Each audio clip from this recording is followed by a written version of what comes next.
Ready? Look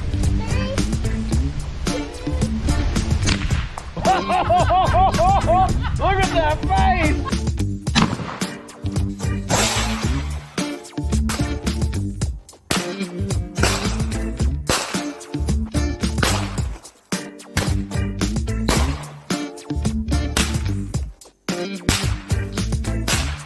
One less can of hard seltzer in this world.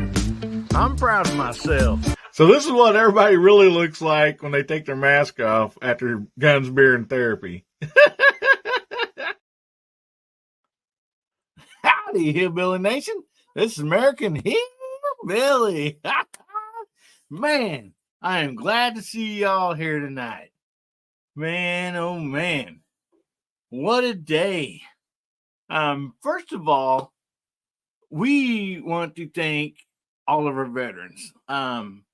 Your service, your sacrifice, everything that you guys have done for our country, other countries. I mean, we just thank you and love you from the bottom of our heart. And so, tonight we're going to be trying to do our best of honoring veterans and stuff. So I just want to thank you so much. And man, we got a great panel back there in the green room. Yep. We stopped off at KFC and got some couple big buckets of fried chicken. That makes everybody happy. So anyway, we're going to be bringing them out, and man, we got a rock and rolling side chat out there. Good to see y'all, man. Glad to see y'all. So up first, we're going to bring out Bubba, Tricops Ballistic. How you doing today, buddy? I'm doing fine. That a frog hair split 4 ways. Let me tell you right now, buddy. Great day to be on here. To be honest, great day. Good thing to celebrate the veterans out there, and thank y'all for your service. I was going to be one of y'all, but then I brought in Possum Surprise, and they told me I was not allowed to be in the military. So I don't know. It's just like they didn't like it or something like that, or the troops liked it too much. I'm not 100% sure. But thank you guys for your service. And gals, guys and gals, before I get yelled at for that one. Guys and gals. Thank you for Well, before we bring on our next guest, I just want to answer this question from Defense Dad. It says, is the room really green? Well, at one point it was not. But then one night we had chili back there and stuff, and for some reason, Bubba was having some troubles there. And so, it's got a nice tint of green up on the walls now. So, so anyway, man, I want to thank you all so much for being here on this great night. Up next, we're going to bring up JH586. How you doing tonight, Jamie? I'm better than I deserve, and hope y'all are doing well. And thank you, veterans, for your service and for making it possible that we have the freedom to do stuff like what we're doing tonight. So you are not forgotten, and you are not unloved, and you are definitely. I know it. I know sometimes it gets hard out there. But know that there is a great member of a lot of members of the society that appreciate you and appreciate what you've done, what you continue to go through with the lack of support that you get sometimes. But there's a lot of us that think the world of you and love you, and thank you for your service. You betcha, buddy. Yeah, I didn't know if we was going to get you out or not because the football game's on the TV back there in the green room, so I didn't know if he was coming out or not, but I'm glad you made it out here. So, well, thank you very much for being here tonight, Jamie. And up next, we're going to bring up Hasbro. How you doing this evening, buddy? You're muted. Yeah, you got your mic muted. Bad lip syncs on my show. That's the best way to start. Is mute. That was the best speech ever. I can't do it again. It's not going to happen. Bad lip syncs. No, Everybody it's great to be with you on with you all, Hillbilly. Thank you for inviting me, and thank you to all of our veterans, whether you're current, active, retired, been out for a while. We appreciate your service, and we appreciate all those, especially those that have seen the horrors of war and suffer from that. We're with you all, and we thank you for allowing us to do what we do and to live with the freedoms we have. Well said, buddy. And thank you very much for being here. And up next, we have the great leather craftsman himself. We got Mark Thomas. How you doing tonight, Mark? Outstanding. How are you? Doing great, man. I'm feeling as good as a balloon bouncing around in the wind. I know exactly what that looks like.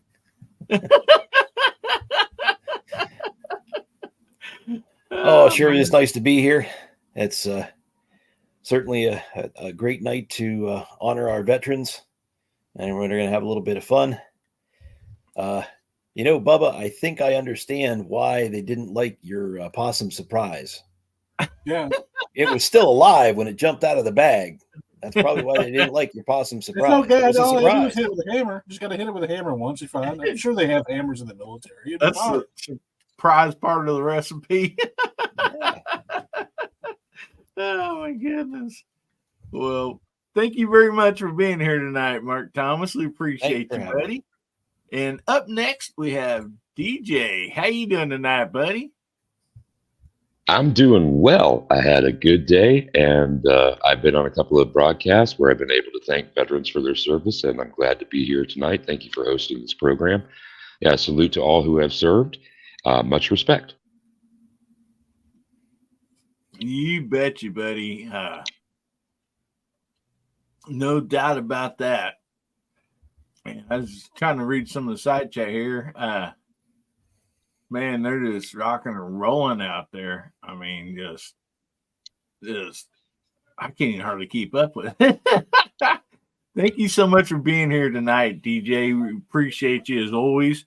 And I saved the last two people here to bring up on the panel because both of them have served. And so we're going to bring them up. And first up here, we have Garage Guy 879. How you doing tonight, Mark? You doing all right, buddy? Oh, I'm doing really well. It's always good to be here with you, gentlemen. I want to say hello to everybody out in my side chat. And I'd like to say to my fellow veterans, I appreciate you very much. I salute you. All the love and respect in the world for you. And Hillbilly, you mentioned earlier that the green room was a nice shade of green because of Bubba. Well, that is not a nice shade of green. Don't worry, I'm going to use the bathroom later. It's going to peel the paint right off the walls. It'll be fine. A little more than we needed to know. It's okay. It'll be fine. It'll be good. All righty. Well, thank you very much for being here tonight, Mark. And I sure appreciate you. And up next, we have somebody that's new to the panel. And I'm going to bring up Right Thing to Do. How you doing tonight, buddy? Doing well. I had a good day, and I've been on a couple of broadcasts where I've been able to thank veterans for their service, and I'm glad to be here tonight. Thank you for hosting this program. Salute to all who have served. Hang on. Much respect. So, Right Thing to Do, I believe you got the YouTube running with the StreamYard.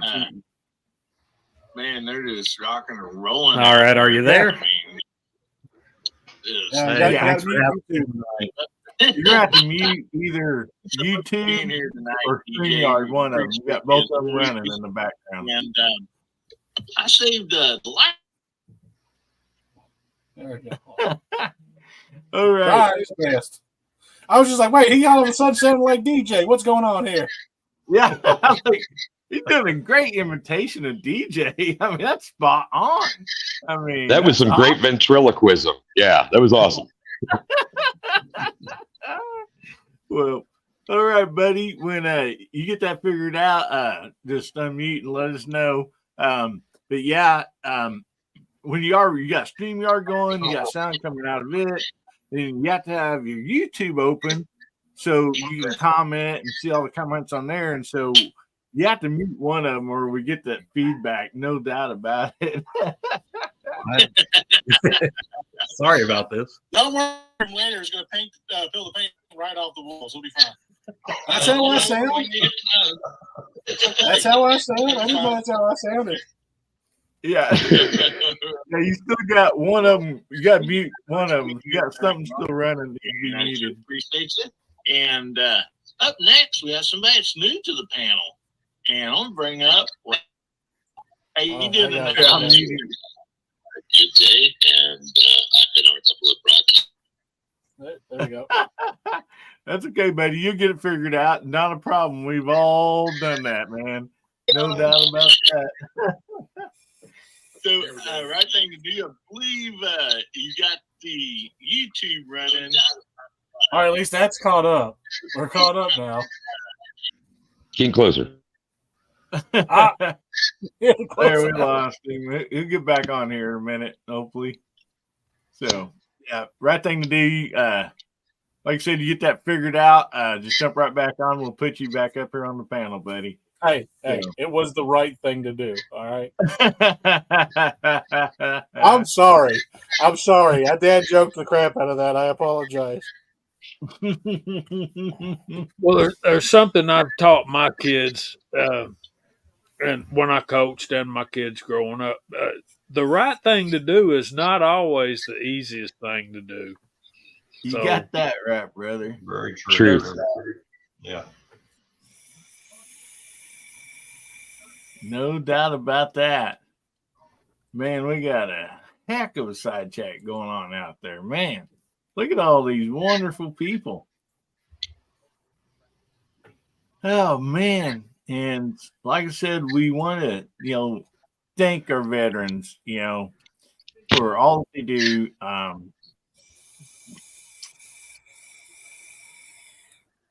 Yeah, a great quote there, Hasbro. Some people live their entire their lifetime and wonder if they ever made a difference in the world. A veteran doesn't have that problem. Quoted by Ronald Reagan. Ronald Reagan. Ronald Reagan. So, oh my goodness. As read by Elmer Fudd.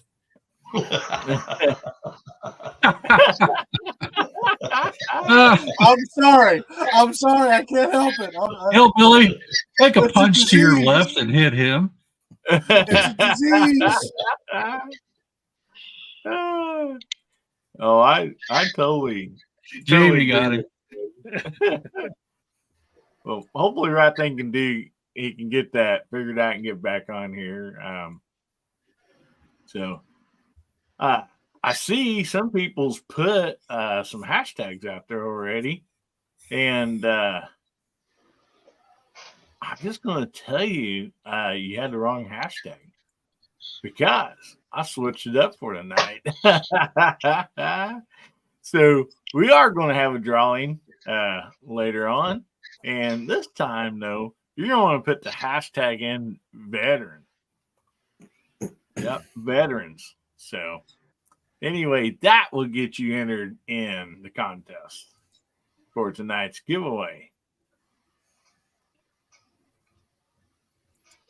So, man, we got a lot of people jumping on here to this. Oh, there's Tennessee Goddess. Yep, I don't think that'll get you there, Michael Dunn. See, Abigail has it right there. So, hashtag, and that will get you in the drawing for tonight. All right. So we do have right thing to do back here. Let's see if he's got this figured out yet. How you doing, buddy?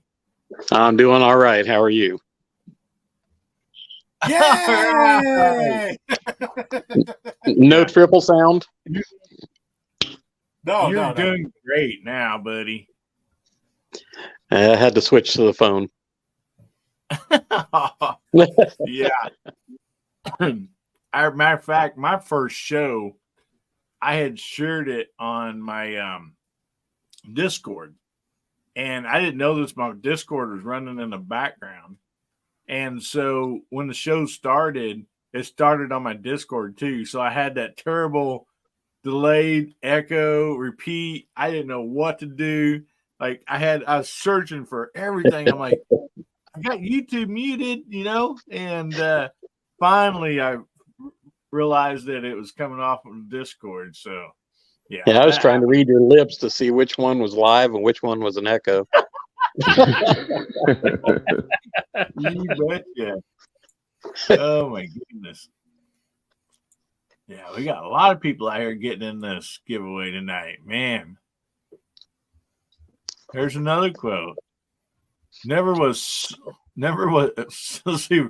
I can read this without doing it wrong here. Never was so much owed by so many to so many to so few.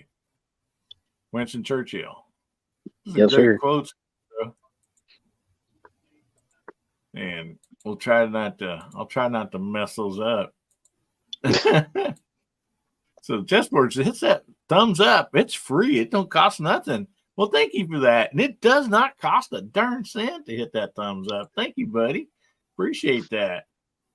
And man, we just got a lot of great people out here. So we're going to start out the show, talk some about the veterans. And to get this thing started, first of all, before we go into the topic, Garage Guy, I'll let you start and just kind of give your little story there about, what division and everything you was in and where you served and everything. And then we'll go right on over to you, right thing to do. All right. Mark, you muted. You're muted, buddy. You're pulling a hillbilly. Garage Guy. There we go. I'm sorry about that. No problem, buddy.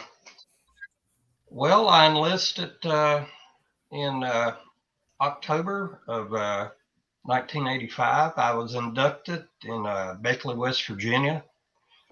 Went to Fort Leonard Wood, Missouri, not too far from you, I'd imagine. Yep. Did my basic training and AIT both there. Permanent party, I was stationed at Fort Jackson, South Carolina from March of 86 until October of 88. I was in the 10th Transportation Unit there at Fort Jackson. Fort Jackson was pretty much a TRADOC base, basic training, AIT, that kind of thing. But 10th Trans was a force comm unit. Now, I didn't serve during wartime or anything like that, but I did get the privilege and honor of serving under the great Commander-in-Chief, Ronald Reagan. And tell you what, those were some good days back in when he was in office. Yes, sir. Yep. That's when he put the fear of God in Muammar Gaddafi over in Libya. Some Libyan terrorists set off a bomb at a nightclub in Germany, and there were some American soldiers there that were injured. And about a week later, 2 F-14s took off from the Mediterranean and bombed the crap out of Gaddafi's house. That was their only target. That's the only target they needed. And then for years on after that, you never hardly heard nothing out of him. Yeah.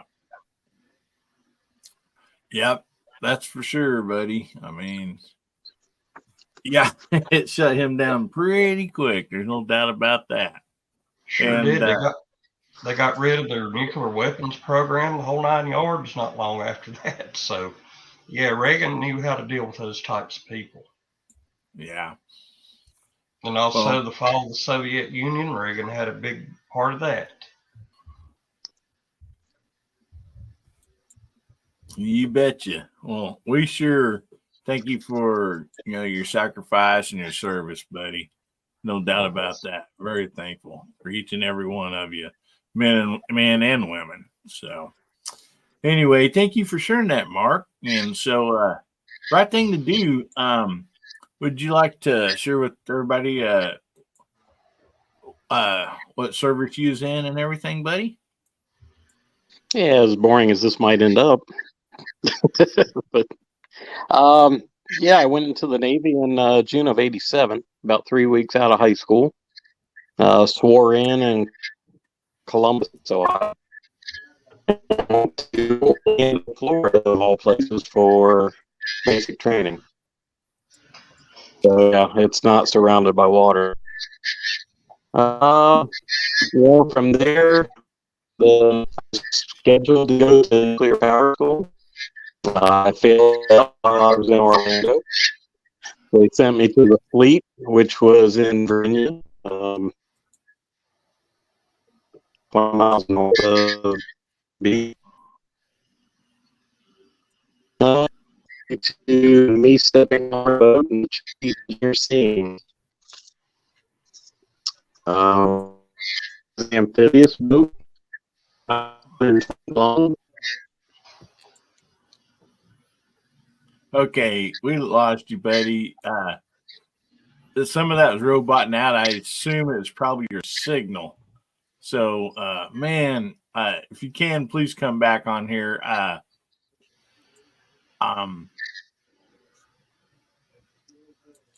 If you can get that figured out or whatever, because we'd sure love to hear from you, the rest of it and have you be on the panel tonight. No doubt about that, buddy. So, like I said, if you can get that fixed there, please jump back on. So, Vanessa Kitty out there, she served. Man, thank you all. I've seen people out here in the side chat that had served, and I appreciate, we all just thank you guys very much for that. And so let's go ahead and call out the side chat, if you guys don't mind. And see. What, Jamie, would you care to call up side chat, and what would you like for them to type in, buddy? 11-11. Or just 11. Because the armistice to end World War I, the war to end all wars, was signed on the 11th hour of the 11th day of the 11th month. And that is why we celebrate Veterans Day on this day. Does that make sense? All right, here we go. Y'all ready? I go for it. Let me back up here for a little bit. All right, Miss Kitty served 16 years. Wow. So we got Hasbro, Abigail Finnegan, Tim S., Gunwild 1, G23, Garage Guy 879, DJ Play Nice, Duffer 426, Boomsticks Revenge, Guns and Barbecue, Lakeview Outdoors, Fluffy 10mm Jeep Guy, Defense Dad, Mr. Bob Bobalina. I know I said that wrong. I'm sorry. Yeah. Brown I think by Mr. Bob's fine. That's what I say. Mr. Bob, okay. All right. Michael Dunn, you don't have to spell out 11-11, but thank you. Rick Harris, Artac and Daughters. Okay. Mr. Bob again. Flat Feet F4. Chessboard. Alaska 1 Andy, 20 years in the Air Force. Thanks, Mr. Bob. Did I get everybody? Yeah, I think so. I think you did there. If you haven't put in 11-11, throw that in there, and we'll sure shout you out. And man, thank you all for the service these people out here in the side that served and everything. I just want to thank you. also want to say hello to Brownworks. Man, glad to see you on here. If you don't know who Brownworks with is, you need to go check out some of these guys' videos. Mark Thomas, you want to tell everybody real quick who Brownworks is? Brownworks makes some fine grips for quite a few different handguns. He's been able to help out quite a few of our community. Does some really, really nice work. Easy to get a hold of, real easy to deal with. And he's there in the side chat. Anybody is looking for something, go check out his website, Brownworks. And his name's also Mark. He'll definitely help you out. Good man. Yes. I need some 1911 grips. Well, I think we got one or two mods out there somewhere. So if one of the mods wants to throw the link out there for Brownworks, I'm not affiliated with him any at all, but man, I've seen his work, with some wood grips, and it's amazing, the craftsmanship. Same as, I shout out Mark Thomas, for his craftsmanship. I mean, sometimes nowadays it's hard to find those that craftsmanship. And so anyway, he says but he does give a military discount. So that's awesome. That's really nice of you, buddy. And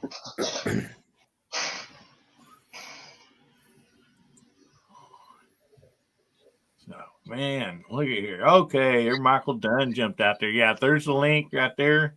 If you're looking for some really nice custom grips, like I said, go check him out. I have no affiliation with him. I've just seen his work, and it's amazing. So you betcha. It's great to have craftsmen these days. I mean, it really is just something that I enjoy myself. Something, I mean, just you can believe. I love that quality and details. So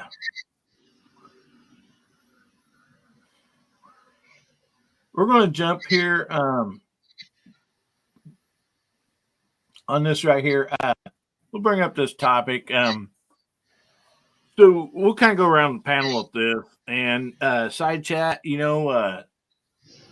Some of you, like I said, have served and all that stuff.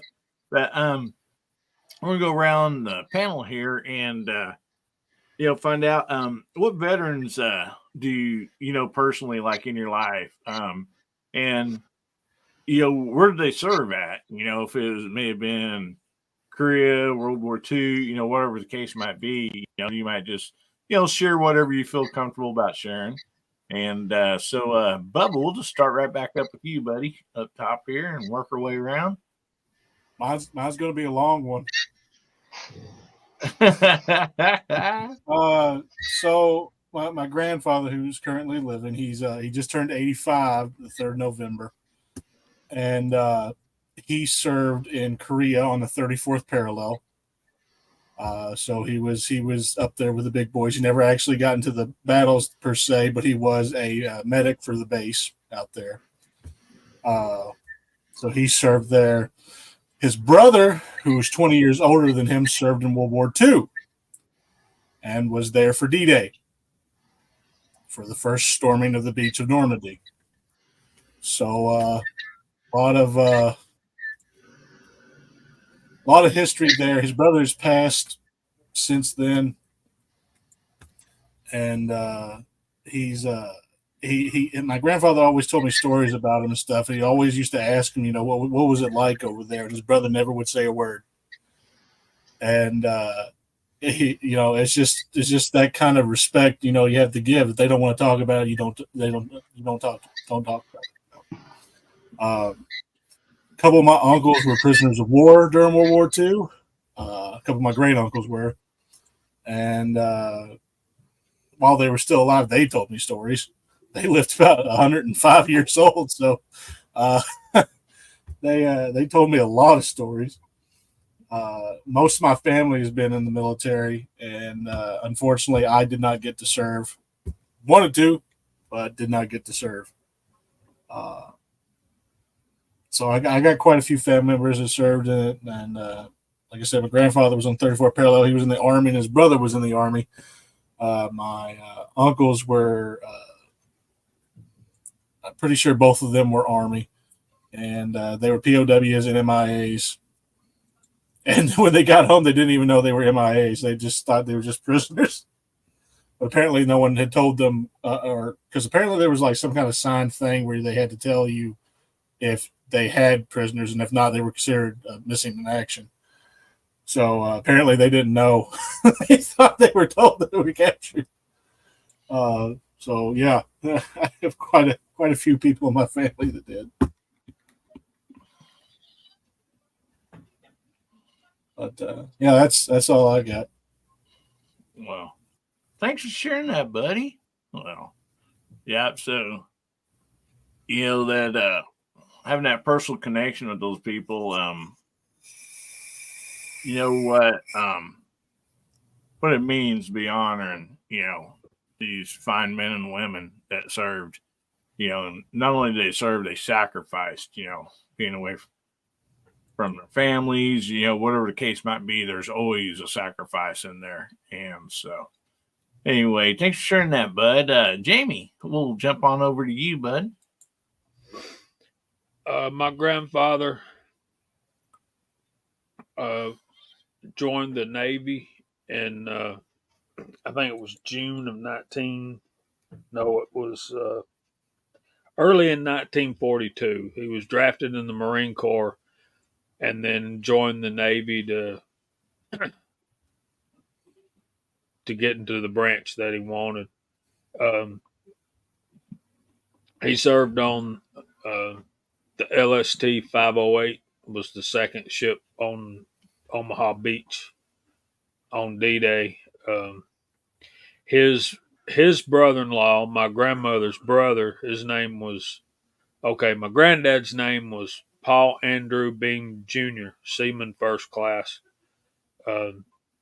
My Uncle Dan, which was his brother-in-law, my grandmother's brother, also served in the Navy during World War II, and his son, Daniel Stephen P.O. Jr., served in the Navy during the Vietnam War, and I asked him what he did during Vietnam, and he said, I was in the typing pool. Man, I could type 110 words a minute. They wasn't going to let nothing happen to me. That was back when they had typewriters, and stuff like that. But I'm very proud of my grandfather's service. He earned 2 Bronze Stars and 2 Purple Hearts. Wounded in action twice. Once in the European theater and once in the Pacific.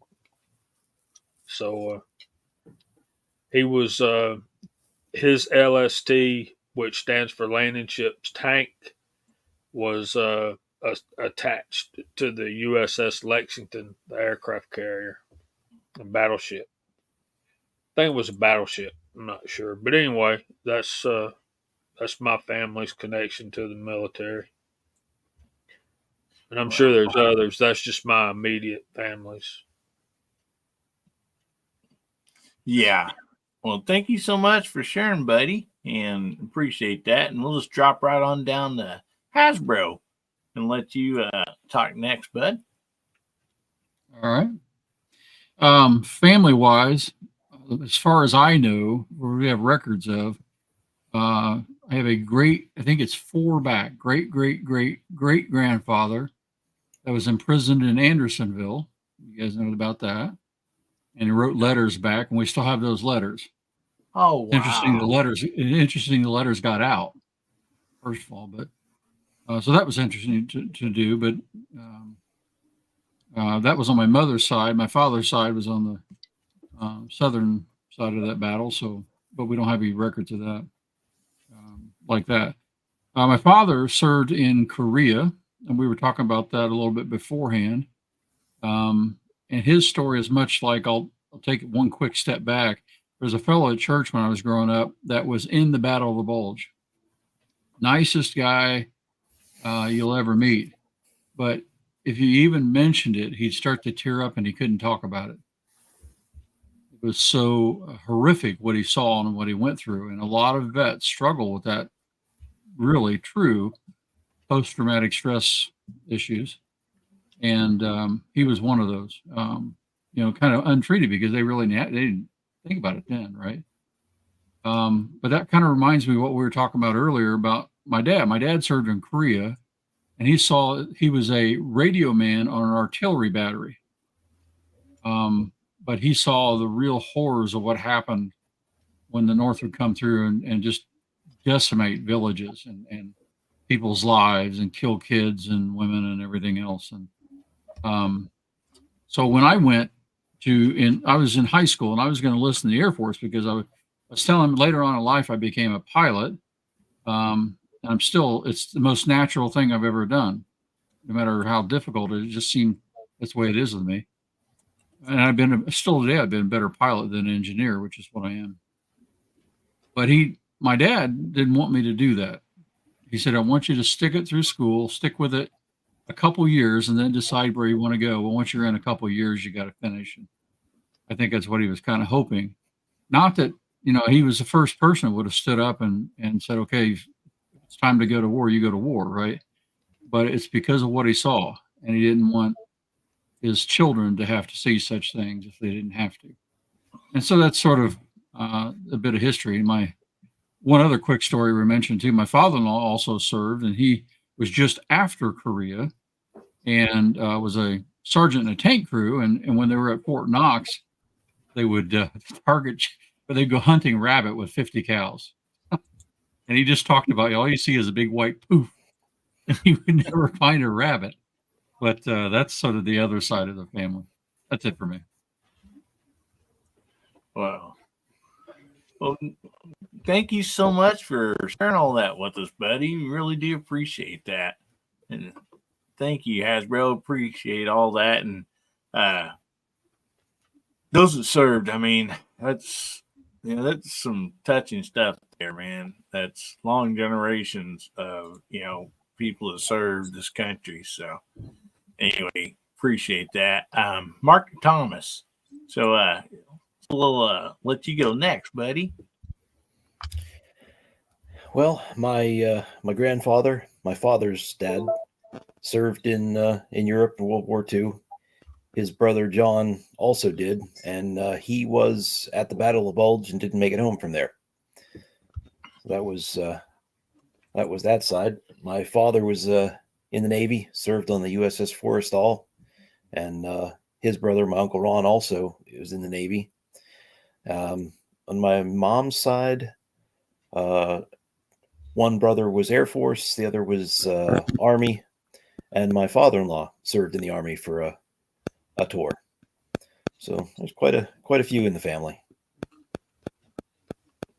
Well, that is great, buddy. That's great story. Thank you so much for sharing that with us. So DJ, we'll step right on over to you, buddy. On both sides of my family, there are veterans, and across my lap right now is my great-grandfather's cavalry saber. Wow. He from the Civil War. I don't know much about Henry Brown, but that's where my mind goes when it comes to my family. I also it's so strange and somewhat ironic that the other day I was going through some paperwork, some family stuff, and what I have here is my dad's draft card when he was designated 1A in June of 1968. And because he was a teacher and because I was on the way, he had a deferment. And I guess on my mom's side, there were several people, and they haven't kept records very well and don't talk about it, but a lot of people fighting for the South during the Civil War, and a lot of Missourians as well, Hillbilly. Yeah, sure did. Yeah. Well, thank you so much for sharing that, buddy. Sure appreciate that. That is so cool that he still had that saber. That is really neat. That's something to definitely cherish there. So, Mark, uh, why don't you tell your family history or whatever there, buddy? And you're muted again, bud. Okay.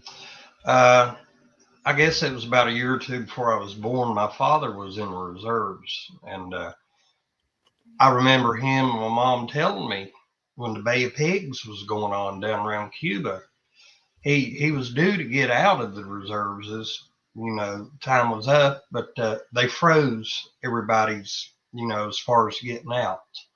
And she told me, said everybody in the family was really worried about it. Something bad was about to happen. But fortunately for him, he didn't have to go. He went ahead and got out. My mother's side of the family, I've got several uncles that served in Vietnam, and I got several cousins that served about the same time I did. Uh, Fortunate for them, it was peacetime. But as far as anybody being in World War II or Korea in my family, I really can't think of nobody right now. Seems like most of us served during peacetime.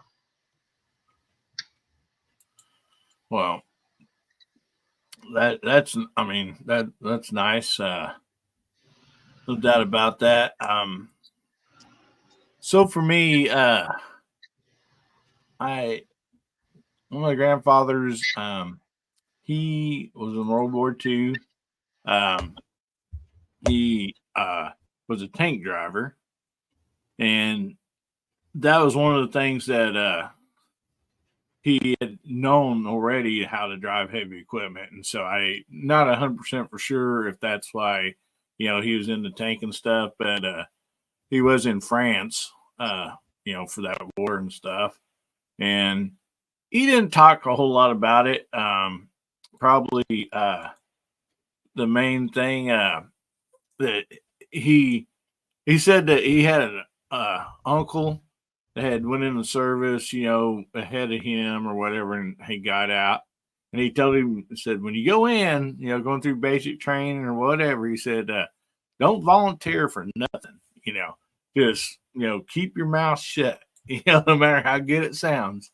And so he goes, we was in, we was there and they lined us all up. He said, they've been in for a while, and anyway, he said that their sergeant come up and said, so today, guys, we need some backhoe operators, somebody can run backhoes, dig ditches, and we also need some dump truck drivers.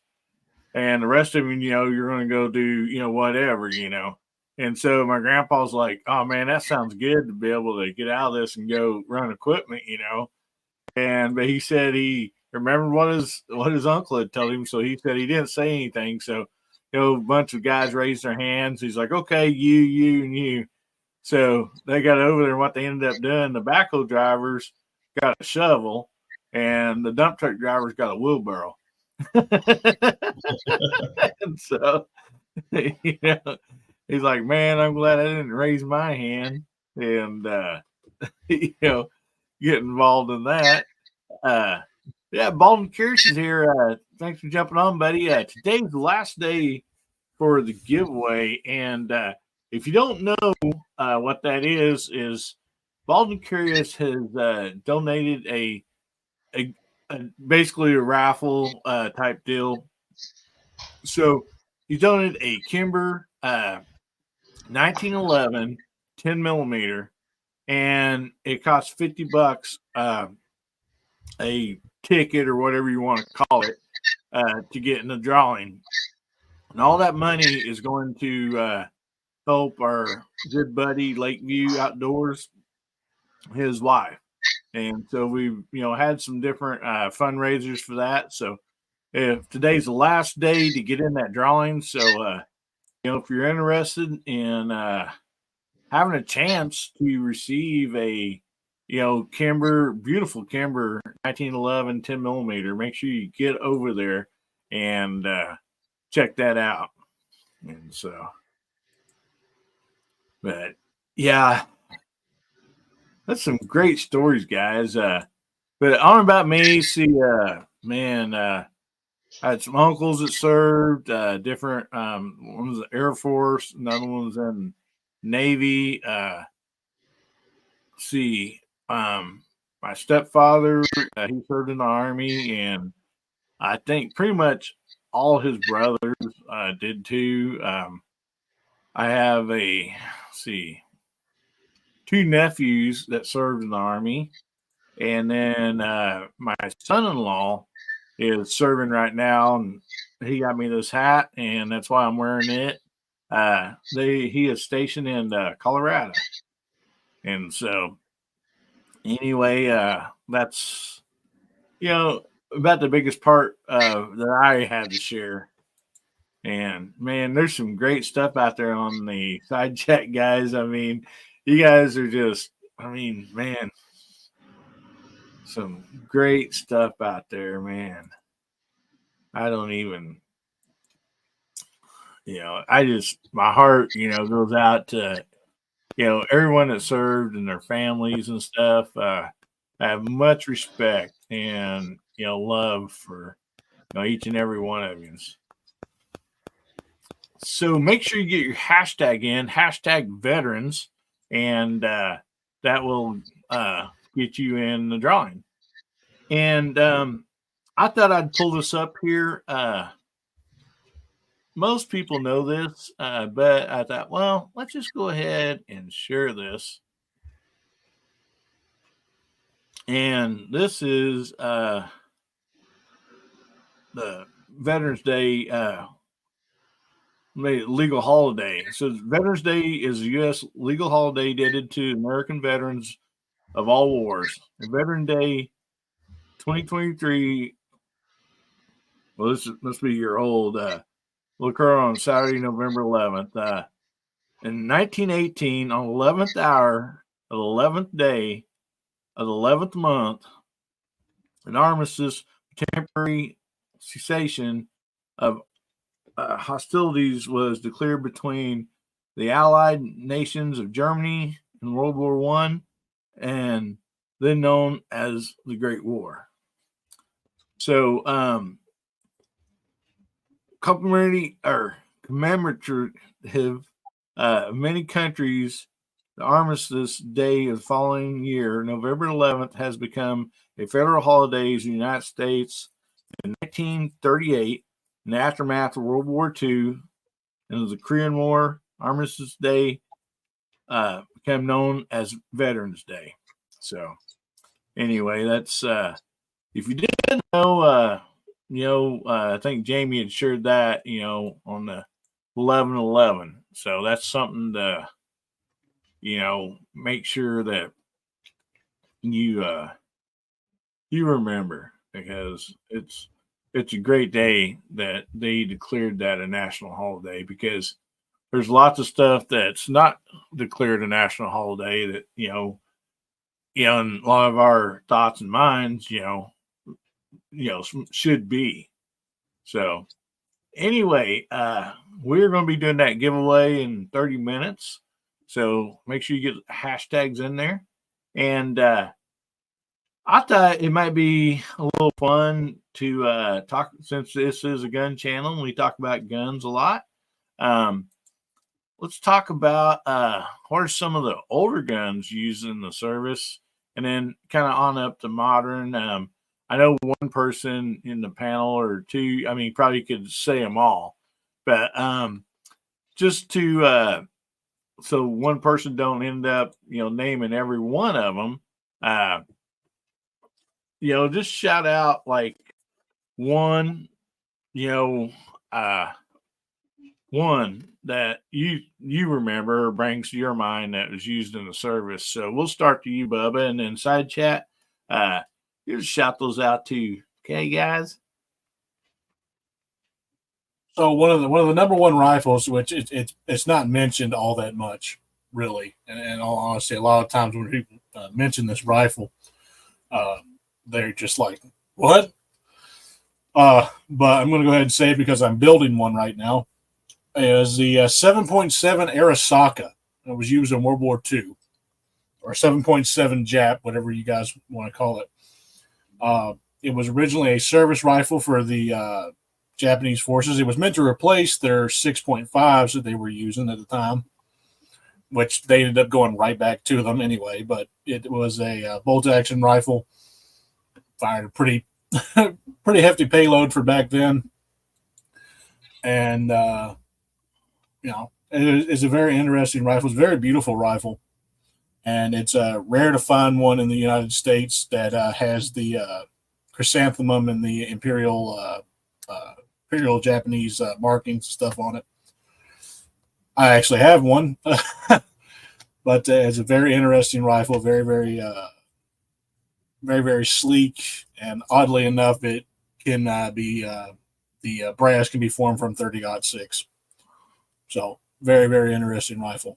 I'm sure everybody knows more, but I'm gonna go ahead and pass it over to Jamie so that I don't shout every name that I know outdoors.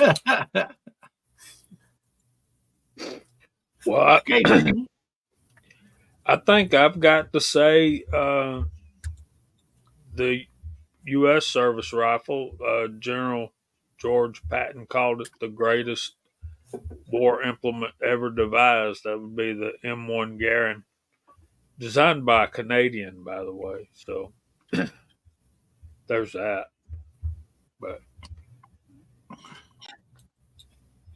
Alrighty. All right. Well, thank you, Jamie, and we'll drop on down to you, Hasbro.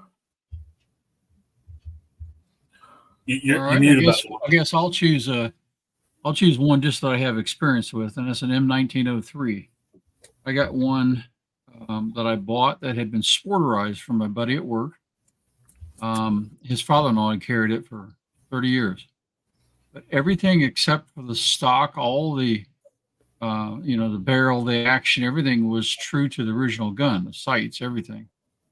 So I spent the next year and a half trying to find the correct period, the right stock with the right inspector marks, and all the right little parts and things, rings to go with it. Put that one back together. So that goes with Jamie's Grand, except it shoots full power rounds. I like the Grand, but that's one of those things. But it's a fun gun to shoot, and you just kind of get a feel for what these guys would have went through. The one I have, because of had the original collar sights on the back of it, hadn't gone to the A3 style peep sights. It was literally a month away from when they switched that in Remington. Most likely, from what I read, went to the Pacific, to the Marines. And that was probably the reason why the inside of that bore looked like somebody had sandblasted it and then dumped acid down it. And they say primarily that was the case. Not that the outside would rust from salt air, but it was the inside, because they would oil the outside. Yeah. When you're fighting, you don't stop to oil the inside. You just keep shooting. And anyway, so the original barrel I had to replace. I still have it, and you can still shoot it, but it didn't shoot for anything. But fun piece of history to own and to shoot. Well, awesome. Well, thank you, buddy. And I want to welcome Moondog on here. How you doing tonight, buddy? Good. Howdy, everybody. Thanks for having me. Great. He needs a howling at the moon intro. There we go. Well, alrighty. Well, we'll get to you in just a minute, Moondog. We'll go ahead and go across the board here. And Mark, you're next, bud. You muted, Mark. Muted. You're muted. Pulling a hillbilly there. Yep. Sorry, I stepped away. I had to help my son find something. I missed the topic. Oh, okay. We're just going to name some of the guns that was used by the service.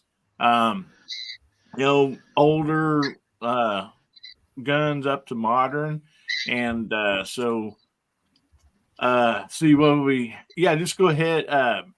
We'll tell you if it's already been talked about, but yeah, just we're just going to do one because we know like there's several people in this panel that can just name dang near every one of them out there.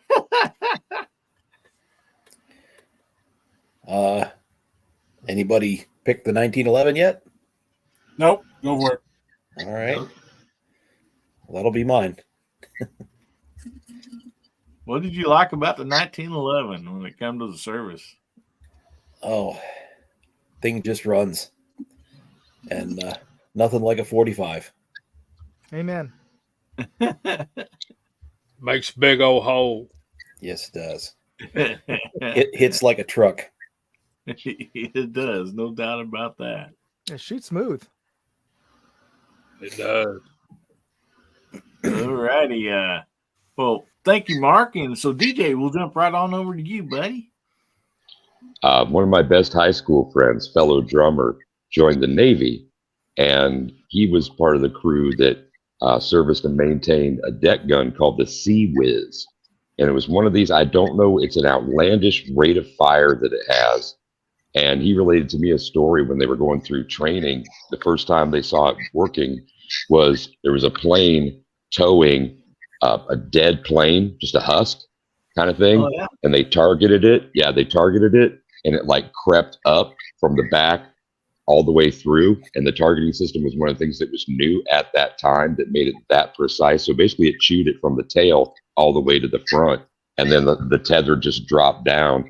And I think maybe along with that, I'd like to add another, if I could, and that's any land or sea-based cannon, because we got to remember that modern. It's not just the modern era; it's those things that provided the pathway for the freedom that we have. So I want to reach all the way back to that. Awesome, yeah, that's some cool stuff right there. And man, I just want to thank Travis T. Thank you so much, buddy, for becoming a member. We sure appreciate that. I mean, I know I do. And we try to give some great perks to members. We have a Tuesday night live that's just for members only. And, drawing and stuff goes along with that and some other, good stuff. So anyway, thank you so much for doing that, Travis. We sure appreciate it, buddy. And Mark, let's jump right on down to you, bud. All right. When I was in, and especially after I got to Fort Jackson permanent party, they'd always call the rifles M16s. Well, I got to looking at mine close, and mine wasn't a 16, it was the 14. And I really didn't see much difference in either one of them, but they just, I guess the 16 was a newer version. And I want to go back to what Bubba said about that. I can't remember what he said the name was, but they called it the Jap, and it had the chrysanthemum emblem on it. My gun shop here in town a couple of months ago had one of those, and a guy had brought it in for the gun shop to sell. And I was in there looking at it, and, I'd never seen one before. And the guy that owned it came into the store and told people there at the store, said he changed his mind. He didn't want to sell it. And so he got it and took it back home with him. Guess he had a little extra time to think about it, I guess.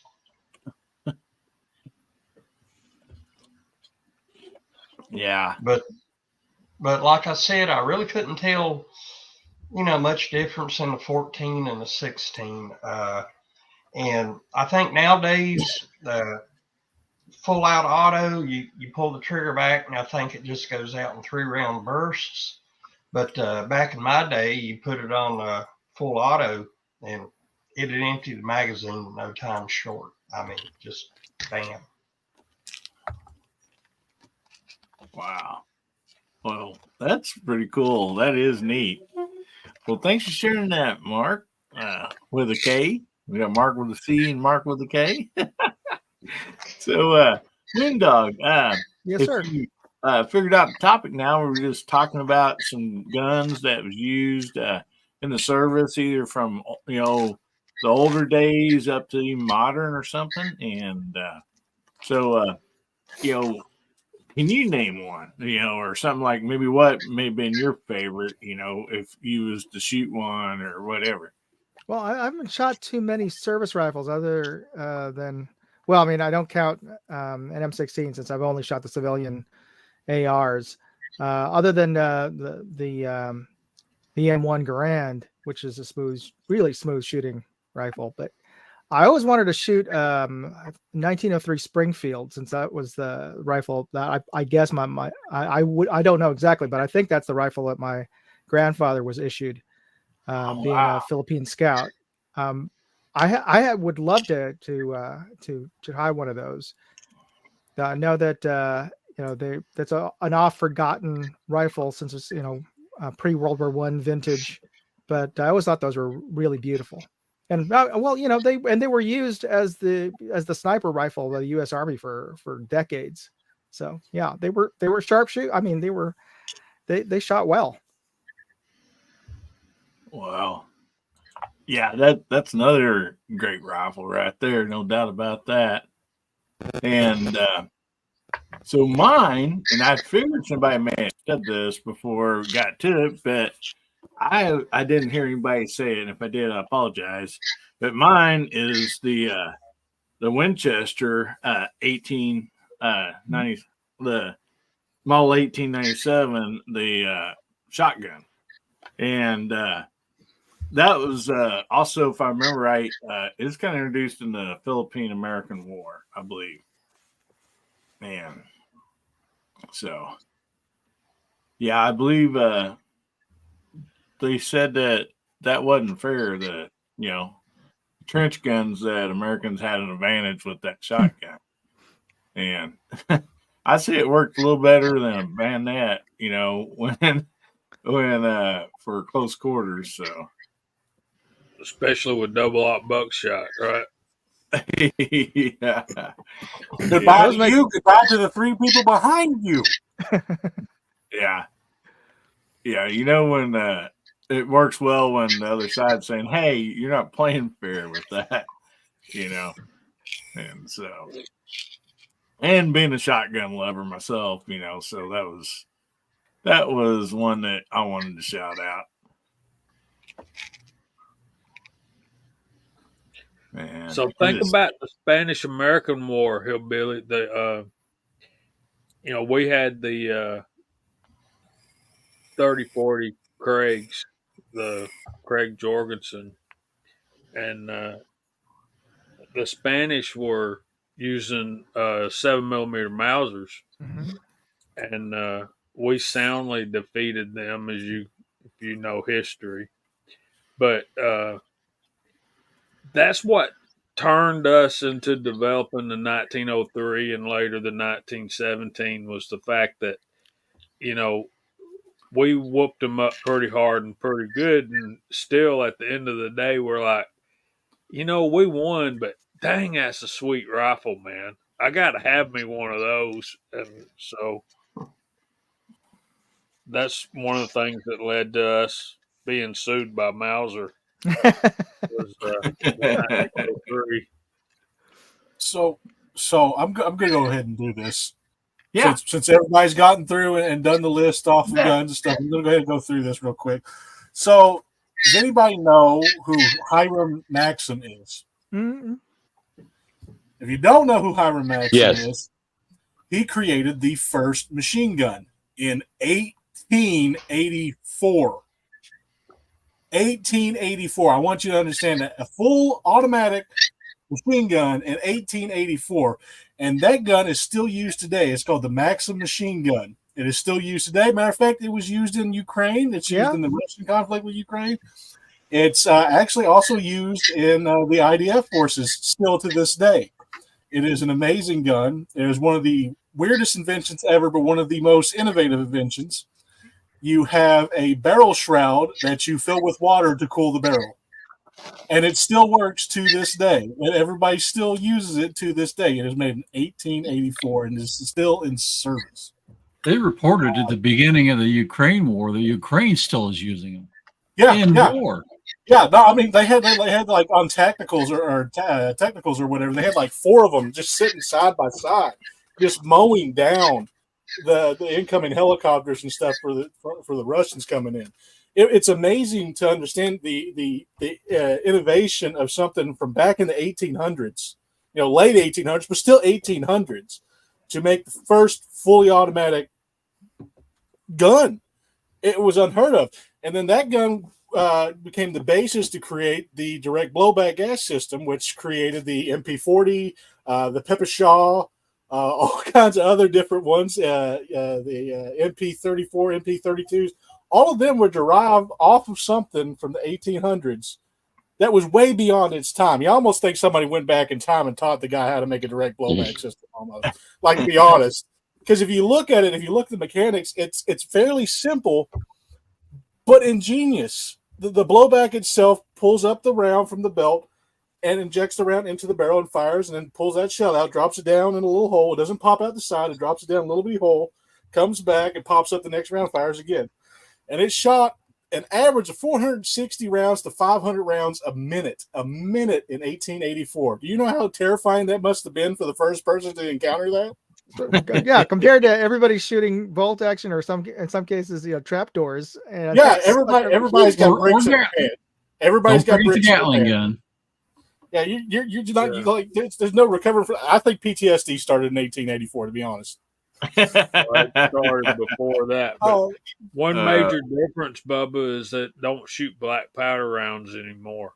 So yeah, but still, I mean, it's just amazing quality. Like to think something, and that's why I like guns. All right, that's why I like the history of guns. That's why I like mechanics and stuff. I like the mechanical portions of guns more than I like the guns themselves sometimes. And the Maxim's one of them. Maxim is just ridiculous to think the precision of milling those parts out. Now, there's no like CNC machines like we have today. There was none of that crap. This was just old timey, beat it with a hammer until it's straight, and then mass produce it that way. All handmade and just mass produced that way. That's crazy. And then you think of that innovation that also led to the M1 Garand and stuff of that nature. The M1 or Garand, my bad, since the Canadian man who made its last name was pronounced Garand, not Garand. But everybody knows what you're talking about, no matter what way you say it.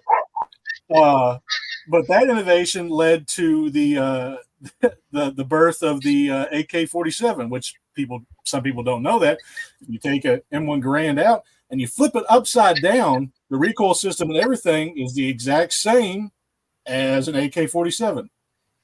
And if you read any like Kalashnikov's books and stuff like that, that's what he based everything on. The entire gas stroke system, mid gas stroke system, all that stuff is based off the M1 Garand. The M1 Garand is based off of the Maxim. Just to understand the quality and the progression of rifles, and the Garand is still used today, or Garand is still used today in some manner or form. Just like Mausers are still used, Mosin Nagants are still used today. It's still used in Ukraine. I've seen several M1 Garands, several. Heck, I've seen 303 British rounds being fired out there.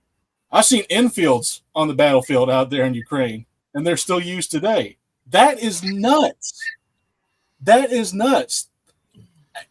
Sorry, I kind of geek out whenever I start talking about stuff like that.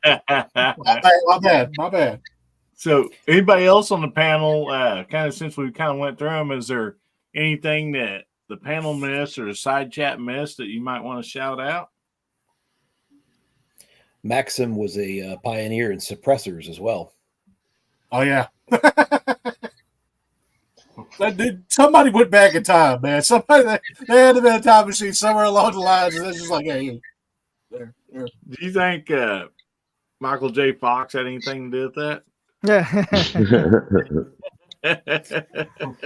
You just see Chris Lloyd shaking Michael J. Fox. You got to go back in time. You got to go back in time. Hey, Hillbilly, I hate you, but I got to bail on you, man. Okay, no problem. I understand that, man. You appreciate you jumping on. You said you had been pretty busy, so I know you're tired, and thank you so much for being on tonight, Hasbro. I really appreciate you, buddy. All right. Thank you all, and good being with you guys on the panel. Good seeing the side chat, and we'll catch you later. Night, You Hasbro. want to shout Hasbro. anything before Good you to go, see you. bud? I was almost doing a video today until I got a squib. So we'll do that video again later sometime. I was trying to. Viejo was so cool. A couple of months ago, he sent me 90 grain zinc 9mm, which, if you don't know, that's the full size of a 147 lead. And so I'm shooting it through this pistol caliber carbine, and I'm starting with the lead. I didn't even get to shoot one round of the zinc because I had a squib, a bad primer caused me a problem. And so anyway, I'm gonna try to get back to that. But other than that, that's it. All right.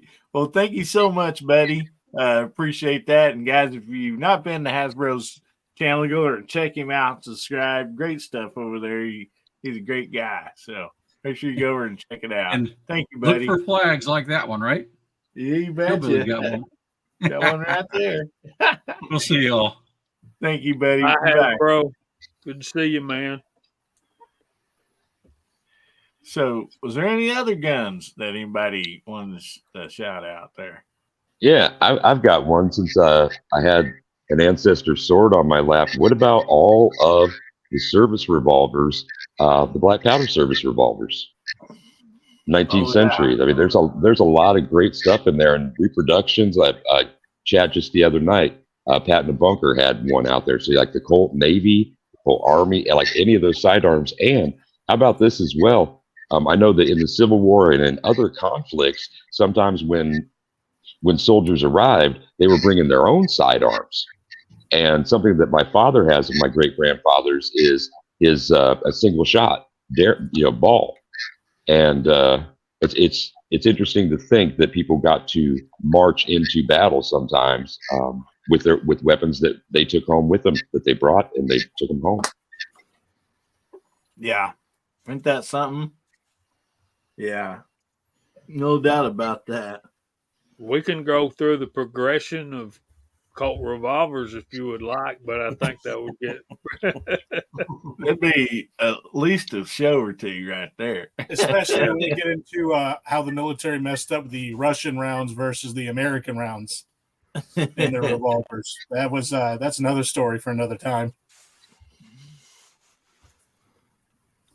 Now on the M14 I had there, Jackson also had a what they called an M203 grenade launcher attached to it, and during training it would be the rounds would be filled with chalk, and on the range we'd have silhouette targets out at different distances, and you'd kind of use Kentucky windage with some of them, wind's blowing one way or the other, and just kind of aim it like that. Now the live rounds, they go pretty well straight. Those training rounds, you'd have to kind of fidget a little bit one side to the other, and you could see them curve while they was up in the air. They would just arc and then come down. A lot of fun to shoot, though. Wow. All righty. So, we're going. You had an M203 launcher on the M14? I've never seen that. Yeah. Well, 14 and 16 were, to me, they were pretty much the same when I was in. Oh, the M14 looks like an M1 Garand or Garand, but with a box mag. That's the M14. No, the ones we had at Jackson, you'd have a, let's see, M16, and then it would have to be an M16, yeah. And then they had some marked M14s. That's weird. That's unusual. Okay. Probably had to do with the barrel. Had to do with the barrel itself. Probably was the difference in it or whatever.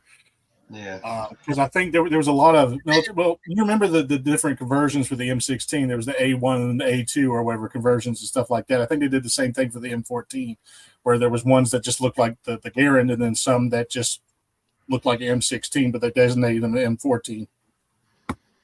There was a lot of weird stuff going on in the military when they transitioned from M14s to M16s. There was a lot of weird stuff with that. I'll have to pull up the full history on that, but the M14 was a 308, 7.62 by 51. Right. That's why I said it was probably switch out of the barrels. It was basically the same thing as the Garand. The markings on the receiver there, the one I had M14 on it, and if I'm not mistaken, it was Colt. I couldn't, it's been 40 years almost, and the 16s and the 14s, they look basically the same. Might have been kit bashed or something. I don't know. See, there's also the 30 carbines. People think sometimes people see the 30 carbine and they think it's the M1. It's not. It's completely different system. So like it was a weird time in the military. I'll just put it that way. But I'll bring up the full history and research it and let you know, Moondog. But it was designated M1 carbine, but it shot a 30 caliber, almost a pistol round. Yeah, now so that's the one that we have is the 30 cal M1 that my dad had. Yeah, shoots like 100 grain bullet. Yeah, and it actually had the pop up sights on it, adjusted and everything. Yeah, it's a pretty cool gun. Reminds me of a Ruger 1022. They got M1 carbine replica stocks that you can buy to put on your Ruger 1022s now, and they look just like them. Yeah, I'm tempted. Really? Yeah. All of those back after the war, they had, and like in the 60s, they had those M1 carbines sitting in barrels in every hardware store for $60, $65, and nobody was buying them. Now you try to buy one, particularly one with a popular brand that you would want made by like Rockola or somebody like that, and they're $1,500. Wow, man.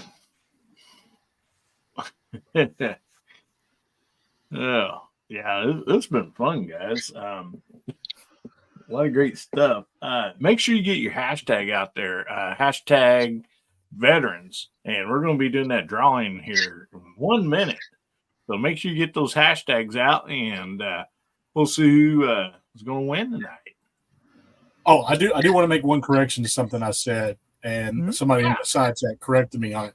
The Maxim was not a direct blowback. It was absolutely a recoil reloading system. It was a recoil-based system.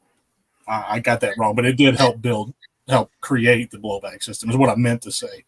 So I apologize for that misinformation. I worded that incorrectly, and I apologize. We'll let you go this time, buddy. Don't let me go. Call me on it. My gosh. I need to know I'm saying the right stuff instead of messing up. Yeah. Yeah, and Justin said right there, there was a lot of stuff like helmets, knives, and shovels that was used. So yeah.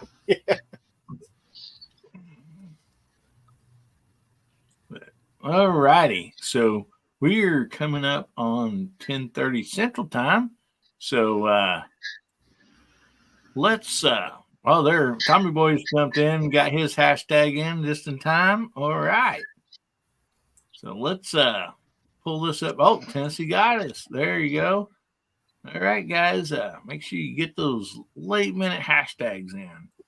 And I am going to be I searched and I was wanting to give away, a knife that had like American flag on it and stuff. And I just couldn't find anything that I knew was kind of good quality or, decent quality anyhow. And so I am going to give away the thin flipper knife here. And it is a great knife. And anyway, so that's what you'll be winning tonight if you win this.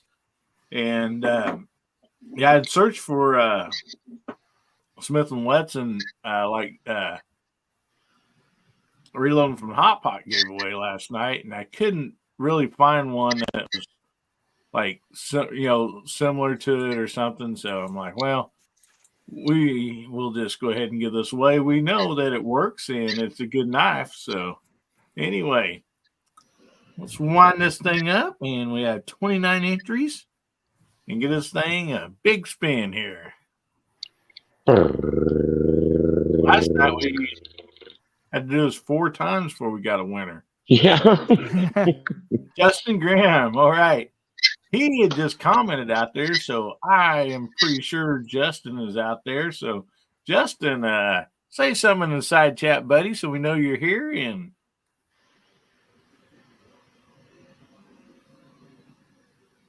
but yeah, last night when we did the Gizzard Takeover show, well, then on Georgia Shooting Connection, we had to take 3 times on there, didn't it, Jamie? And Yeah.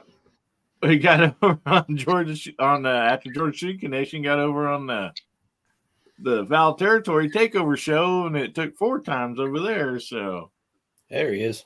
there he is. All right, Justin. So email me at AmericanHillbillyUp at Gmail and give me the name and address that you want that sent to, and I'll get it sent right out to you, buddy. So thank you very much. All right. So Jamie, I know sometimes you have to jump off around here. You need to jump off. Are you going to stick around a little bit longer? Or? I really need to be getting into bed, but I got to say, Tactical Rabbit, that interrupted firing system is one of the greatest battle implements I could conceive, man. What he's talking about is a propeller plane and the machine guns shooting up the props, and they had it fixed where it would only fire in between the blades, and that was pretty cool, man. But anyway, Hillbilly, thanks for having me, man. Guys, thanks for letting me hang out with y'all. Side chat, thank y'all for putting up with me. I appreciate you. And if you don't know, check us out Friday nights at 8 o'clock. Georgia Shooting Connection. That guy's usually there, and Hillbilly's usually there. Moondog, we got to have you on sometimes. You're not busy on Friday nights. Oh, I'll see what I can do. Usually, I'm driving my mother-in-law around or picking up my wife from work. So, but if the moon and the stars line up, I'll definitely be on there. Well, you have an open invitation, and I know Friday nights at 8 o'clock on the East Coast is 5 o'clock on the West Coast, so it's right at yeah, right in rush hour. I'm probably stuck on a freeway somewhere. Guys, y'all go to church somewhere in the morning. Good night. Mm-hmm. Well, thank you very much, Jamie, for being on here. We always appreciate you, brother. Thank you. Thank you. Go easy. Get over there and check out Jamie's channel, guys. JH586. Check it out. Get subscribed. And also, if you don't know the Georgia Shooting Connection, make sure you go there and check it out and get subscribed there, too. Because a lot of great stuff there. No doubt about that. All right. There's one thing I wanted to mention that I meant to mention earlier. So we was talking about, Craftsman and stuff like that. Mark is amazing. Brownworks is amazing. Guys, stop spending money on Chinese products and buy stuff from these guys. Buy stuff from Brownworks. Buy stuff from Mark. And Mark, 9 times out of 10, probably won't charge you that much, or probably won't charge you at all. Sometimes he's just happy to do it, happy to have fun. So definitely support the guys, the little businesses here in America. Don't support the Chinese conglomerates out there. Get yourself something that the screws won't fall apart on or break after a couple rounds. Get you something made in the U.S. That's all I'm going to say. Well, all right, buddy. I agree with you. These guys are great. They do great work. I mean, no doubt about that. All right, dudes have to jump off here. Buddy, man, I hate that you weren't able to be on the panel tonight, that the connections was bad and stuff, but hopefully maybe you can be on Tuesday night or next week, bud. So we appreciate you being here tonight, each and every one of you. So, I mean, We Hey, really Mike, do. can I say something to Moondog? You betcha, buddy. I've got the links right here. I've copied and pasted them right here. I'll check it out here after a while. Oh yeah, the thing. Yeah, I see it. Yeah, I see something. Okay. Yeah, I think I found what might be the M14 that Garage Guy had mentioned. Or it was the XM148, which the 8 might have been, worn off or whatever in the rifle that you got issued. But apparently that was an experimental M16 variant that was built to include the grenade launcher. Well, the grenade launcher just more or less you could clip it on, clip it off. It just went on really easy. Well, let's not forget the parent of the M203, which is the M79. the original grenade launcher. For those who don't know which one that is the Terminator gun. It's the Terminator gun from Terminator 2. Let me tell you something else that was really fun to shoot. I think they called it the M81 Law. It was a bazooka, I believe. Did you get to shoot one? Yes, I did. Wow. Yeah, and the ones we had, they would make them to where you take one shot with it, and that was it. Training purposes, it was disposable. Then you had the others you could fire multiple rounds, multiple times. But as far as training purposes, one shot, they just cast it to the side. Yeah. And they'd take it somewhere and have it reloaded, Now, those actually gave birth to the, I call them quad boxes, but I'm probably wrong on their name. But what the quad box was a rocket launcher that would chamber the round, and it had four. You could load 4 into it, and it would chamber each one kind of like a revolver into each one of the barrels. And it would just constantly switch them out in and out. So you had 4 shots. I can't remember. I can't remember what they're called. I always called them quad boxes, though. I always thought that was just made up for that movie Commando. No. They actually did work. They just wouldn't put in the service because they had chambering issues. Yeah. Well. All right. I remember seeing the law from Dirty Harry, right? Which one of those Dirty Harry movies? So we're going to go through also another quick little top or question here, and then I think DJ is going to come up with a fun music topic for us to end the show with. So the next one is since Hasbro was on here and was talking about stage, and then he talked about it. Has anybody had a squib load?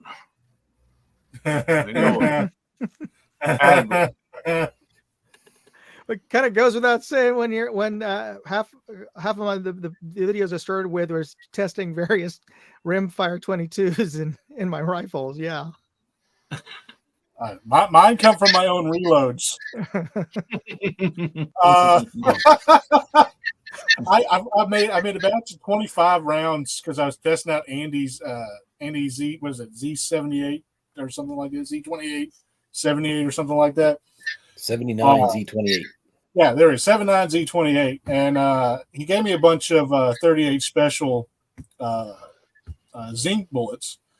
And I didn't know what kind of powder charge to use on them or anything like that. So I just kind of went with what Jamie told me to do like half charge or 2/3 of a charge. And out of those 25 rounds, every last one of them was a squib load. I got tired of unclogging my barrel. Did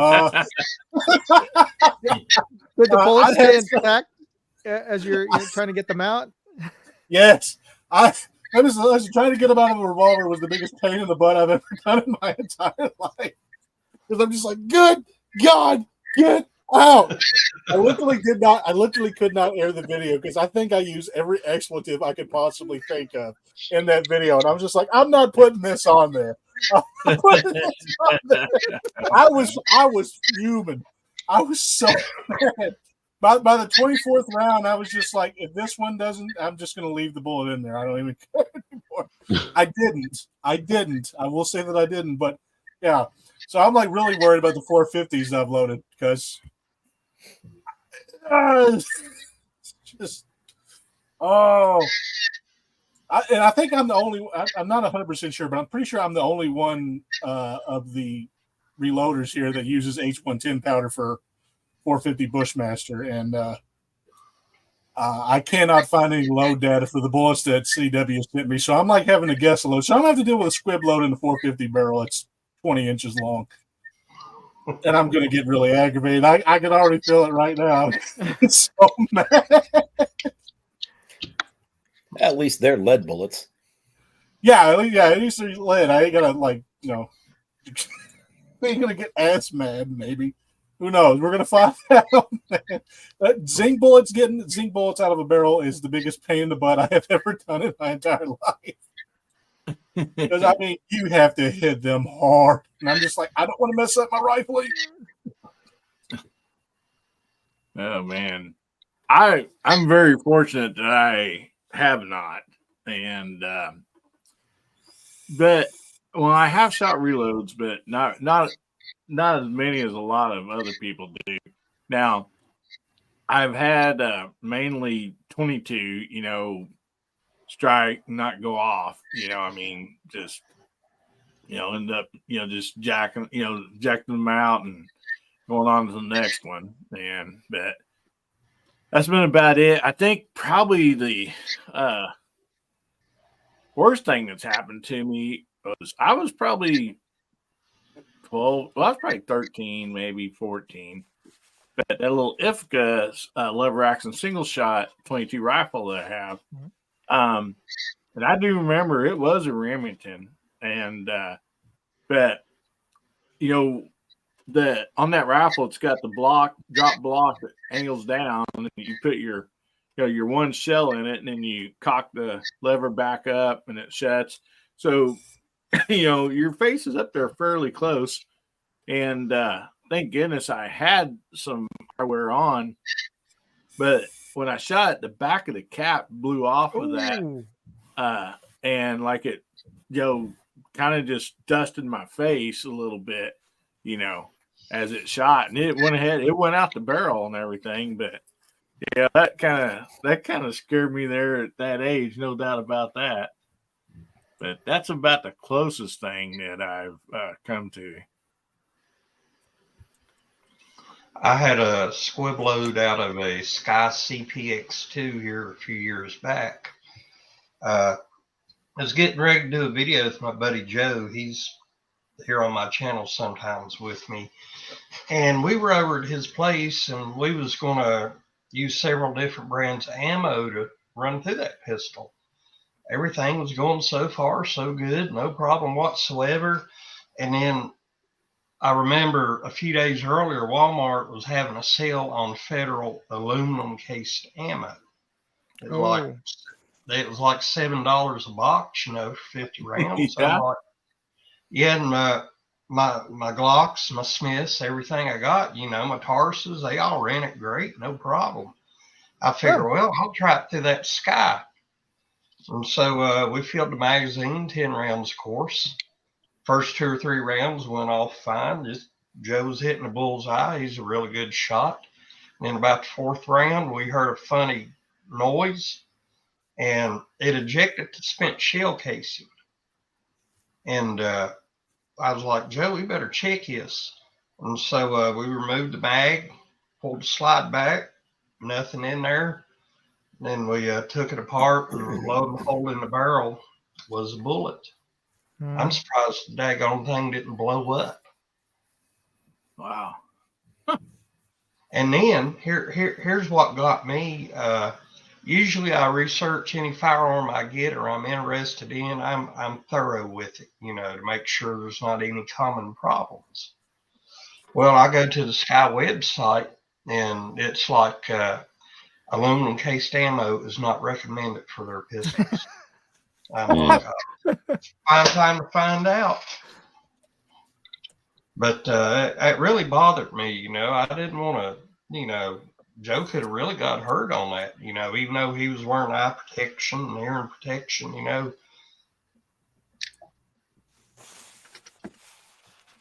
Got lucky.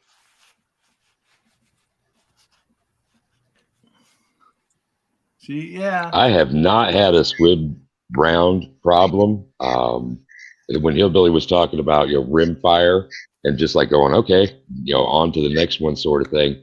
I don't think I ever thought about that when I was first learning about firearms, that I needed to wait to see if the round was going to go off sort of deal. So I don't know if it's luck, blind, stupid, or otherwise, but that's my contribution. Yeah. Alrighty. Well, speaking of rim fire.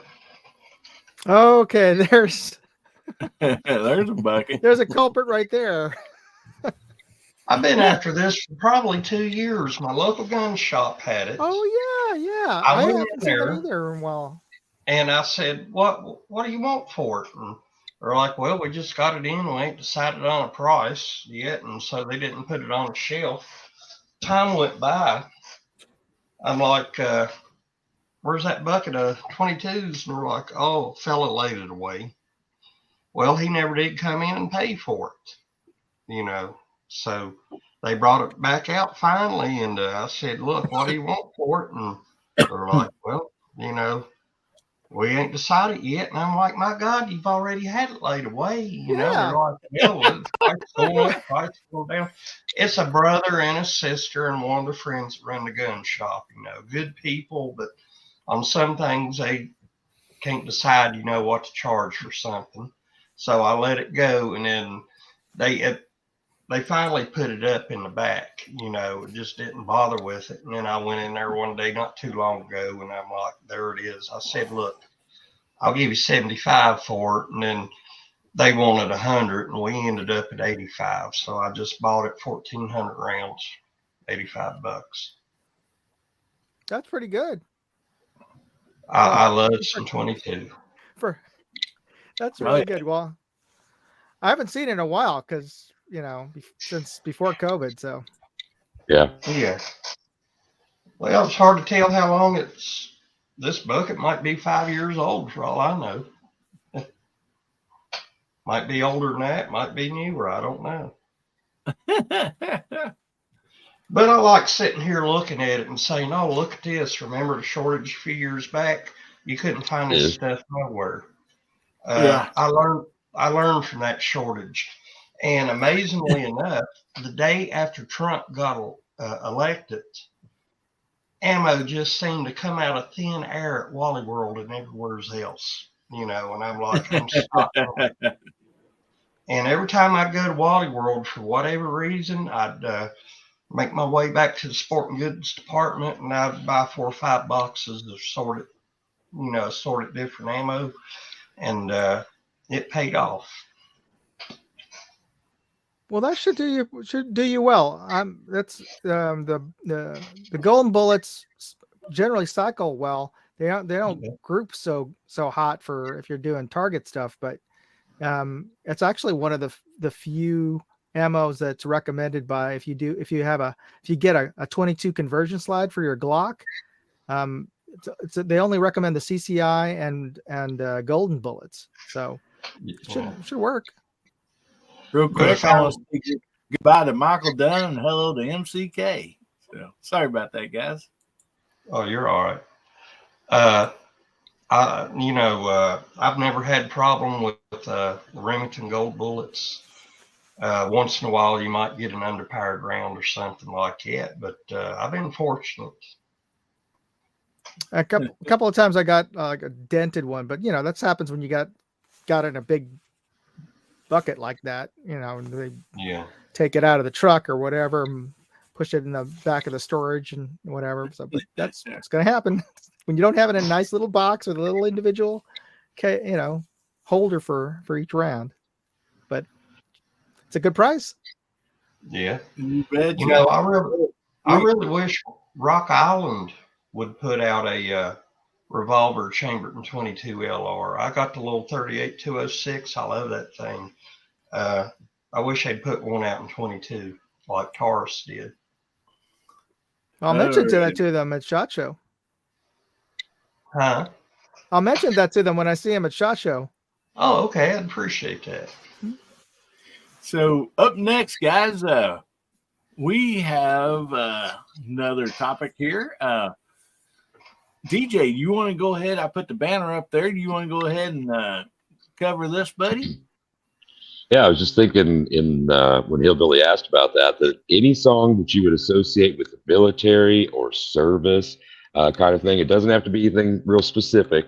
And I'll kick it off by saying the first thing that came into my head was the Battle Hymn of the Republic. I mean, I am stuck in the Civil War era tonight, I guess.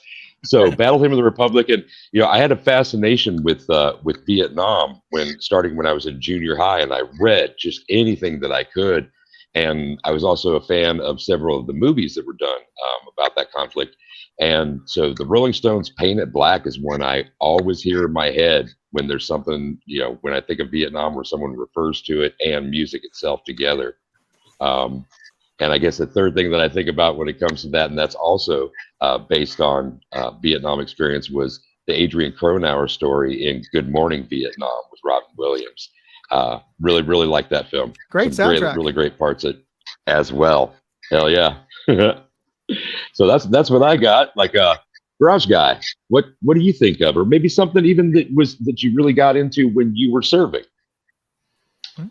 Well, at Fort Jackson, when I was there, Frehley's Comet put out a song called Rock Soldiers. Yeah. Now, it didn't have nothing to do with the military. As a matter of fact, it was about a car wreck Ace Frehley had been in.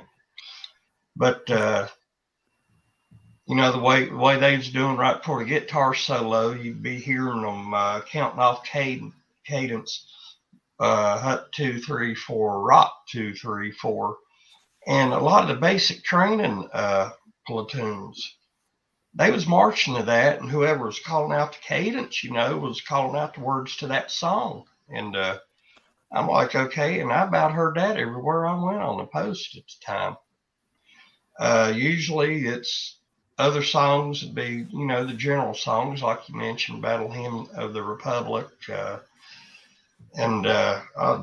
the Ballad of the Green Beret. Mm-hmm. Sorry. Ballad Was of that the Green Sergeant? Beret.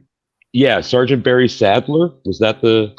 Yeah, I think that was him. Yeah, I've seen copies of that in used record stores, and there he is, bold on the cover of the album. He's got his beret pulled to the side. Yeah, right on. I'm glad you remembered that one. Yeah. Cool. As a matter of fact, my mother and father had that album, and I can't remember if it was him singing it or if it was a cover version, but I remember it very vividly. Right on. Hey, thanks for that, man. Like Moondog, what do you got? Yeah, just want to follow up with what Garage was saying. Like that was one of the songs I was going to bring up, because that's one of the few songs that was sung by a member of the military that was like a top 40 hit nationally, right? Ballad of the Green Beret. For you young kids out there, you should Google that song and see it on YouTube. But Yeah. but the other thing that you sparked me on there, Garage Guy, was in terms of cadence. It totally just it came Stripes.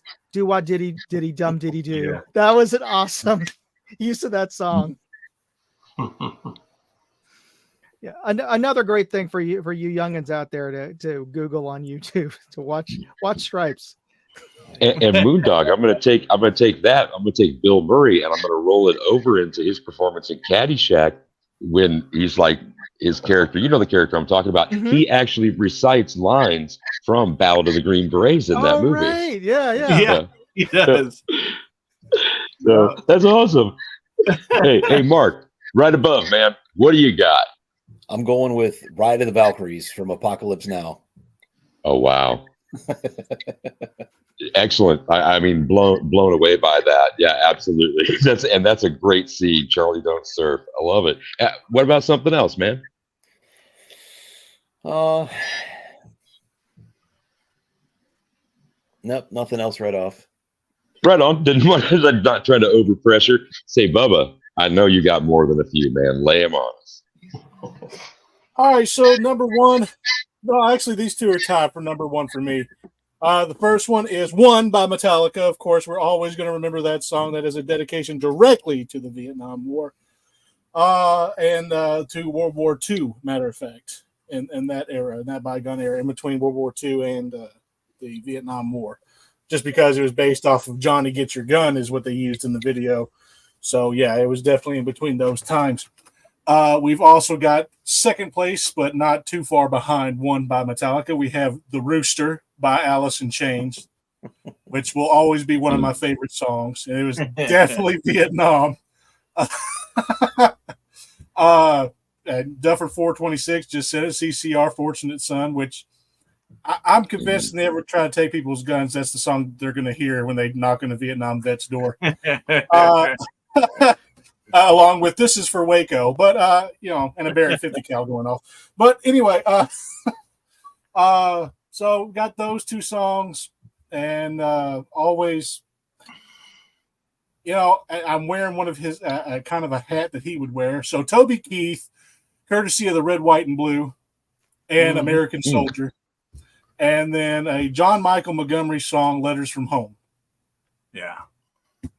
Which that one brought me to tears whenever I was trying to enlist, because I was just thinking, it was like maybe I'll be able to associate with this, but I never got to serve, like I said earlier in the show, so never got to experience that. But Letters from Home really hits hard. I think it hits hard for a lot of our vets these days if they was to listen to that song, and it's just. One, it's just a beautiful song. Two, it's John Michael Montgomery. I mean, you can't hate John Michael Montgomery. I don't care what anybody says. You can't hate the man. And so yeah, there's that. I got more, but I'm not going to list anymore, just in case somebody else happens to list them. Right on. Like in some circles, because I sometimes will dominate the mic and not slow down for minutes upon minutes upon minutes. It's called being DJ'd, and you are the closest competitor when it comes to talking about music with being DJ'd. And I do like to hear what you have to say, man. You got a wide palette that you draw from. So Hillbilly, Bubba's a hard act to follow. What do you think about it? Man. Yeah, and being last here, oh man, about everything. So many songs that everybody shouted out. I first go through, I thought it was going to make it to me, but then Duffer kicked it out with CCR's, Fortunate Son. Of course, the Battle of the Green Berets. I mean, it just. But one of them, really, too, that I've not heard mentioned yet is just our national anthem,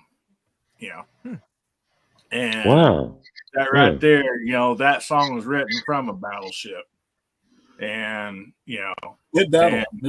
It describes that vision that he's seen, and so that just when if you not known the guy that wrote the national anthem, and we talked about this previously in other chats. Read up on that, and and once you hear that story, then it'll all just click into place. You're like, oh, okay. And luckily, at a young age, we had a teacher that had told us all that, and read it to us and everything. So from a young age, that song. When I hear that song, I think of, America. I see red, white, and blue, stars and stripes, eagles flying, the whole 9 yards. That just, to me, that's something that really, really touches my heart. See, another one, actually, this ain't been said, Some Gave All. That's a good song. I mean, that's That's one of them that's not been brought up that, is, I think of. And then, is it, my mind went blank. I'm just trying to sit here and think of it. Was it Poison or whatever? What's his name? Had a good song. Brett Michaels. Yeah, I think was it Brett Michaels that had maybe I'm misthinking here. I may be just totally misthinking, but there's another song out there that I cannot remember the name of and who sung it that really always kind of touched me. Yeah, there's some more popping up in the chat. Five Finger Death Punch, Wrong Side of Heaven. Yeah. Boots are made by walking. Boots are made for walking. Full Metal Jacket. Mm-hmm. One Quick Thing, Zombie and the Cranberries. I have not heard that one. Wow, Unknown Soldier. Yeah. I haven't thought about that song in a long time. Mm-hmm. Yeah. I was a huge Doors fan in junior high, and that was also connected, of course, to that era, late 60s in Vietnam, for sure. And, I'm so glad. I was like stunned when you brought up the national anthem. It didn't even occur to me. So I'm so glad you brought that, and encouraging people to check out the story of Francis Scott Key and, how and when it was written. And I am sure that all of us at some point, I'm quite sure that all of us at some point have sung the national anthem and really felt the patriotism swell in us. I can remember when singing that song in elementary school, the story of the battle as it was told through the song. When it gets to the line where our flag was still there, I can remember being greatly affected by that and having a greater idea of what it was like to be patriotic at that point. And like we're doing today, honoring veterans, making sure that we continue to honor our country and understand the history, how we got here, most definitely. Yeah. Yeah. My goodness. Yeah. And, I love that you guys brought up the, a few movies there. Good Morning Vietnam, that was in the music from there, but also, Fortunate Son falls along this, but, Forrest Gump, when he was serving, I mean, that soundtrack is still one up there, one of my favorite soundtracks, of that movie. And so, oh man, yeah, we're getting into some stuff here too. Holy Wars by Megadeth, and man, Boomstick, I love you because I don't know why I didn't. I mean, I am one of the biggest Johnny Horton fans, and also Johnny Horton, "Sink the Bismarck" was another one of his songs, and "Soldier Girl." Jeff over at Gun and Wild was listing off all the songs I was going to list off. That's why I didn't say them. That's why I didn't say them. "Civil War" by Guns N' Roses. Yeah, Johnny Reb. Yeah. There are significant portions. One band across two albums. Roger Waters might not like his politics right now, but he is in essence Pink Floyd. And on the wall, a lot of that was autobiographical, and there are mentions of his father's service, and then into the album The Final Cut, which is not very well known. That has several really good tracks in it, and DM Foss and I have talked about the song The Gunner's Dream. I would encourage Pink Floyd, Gunner's Dream. Check that out. It is a solemn song. There is a lot of emotion in that. And yeah, I'm glad that we're coming around to a whole bunch of references for that. One, I can remember going to see Platoon and buying the soundtrack like the next day, kind of thing. On cassette, of course. Yep. Yeah, I think Boomstick has the same cassette tape of the best Johnny Horton that I have. Battle of New Orleans, that's a catchy tune. There's no way around it. It's catchy as hell. Yeah. Yeah. So I'm going to list one more. I'm not going to list any more after this. I swear to God. Maybe I'm not gonna hold you to it. Gonna hold you to it. Don't hold me to anything. I never know when to shut up. But one song that some people don't distinguish it to be with military and stuff, but it's also one of my favorite songs. It's by Kansas. Carry On, My Wayward Son. Oh yeah. Yeah. Oh, there'll be peace when you are done. You know.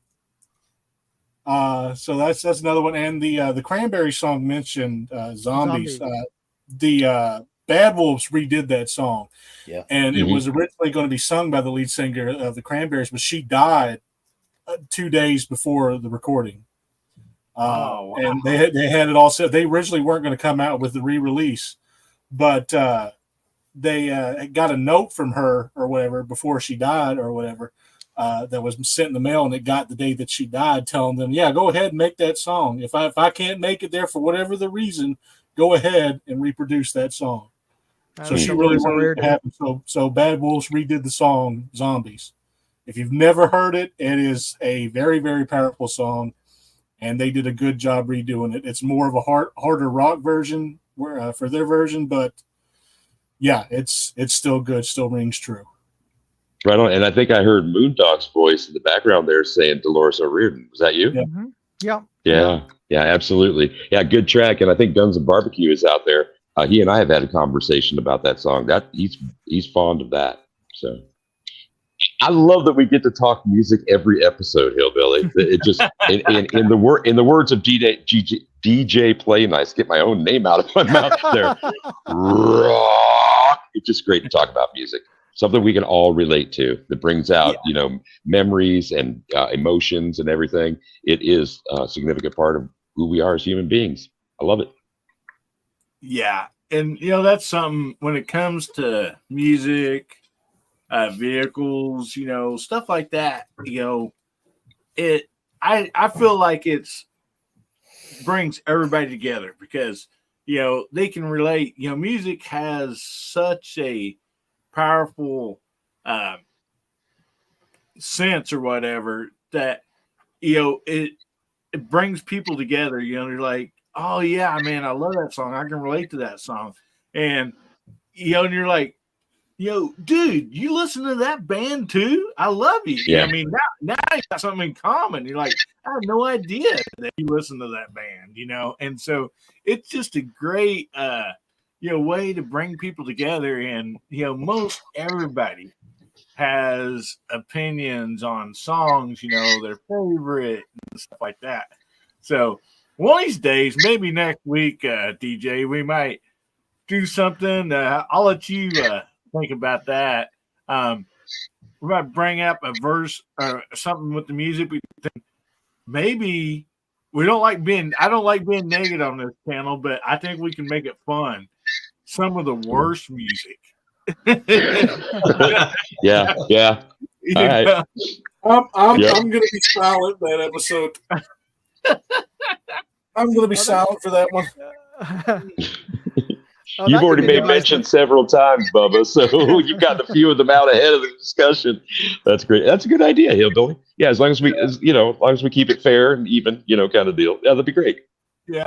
Bubba's like, I know what Bubba's going to say. Yeah, I don't like any songs that have something to do with rock or something.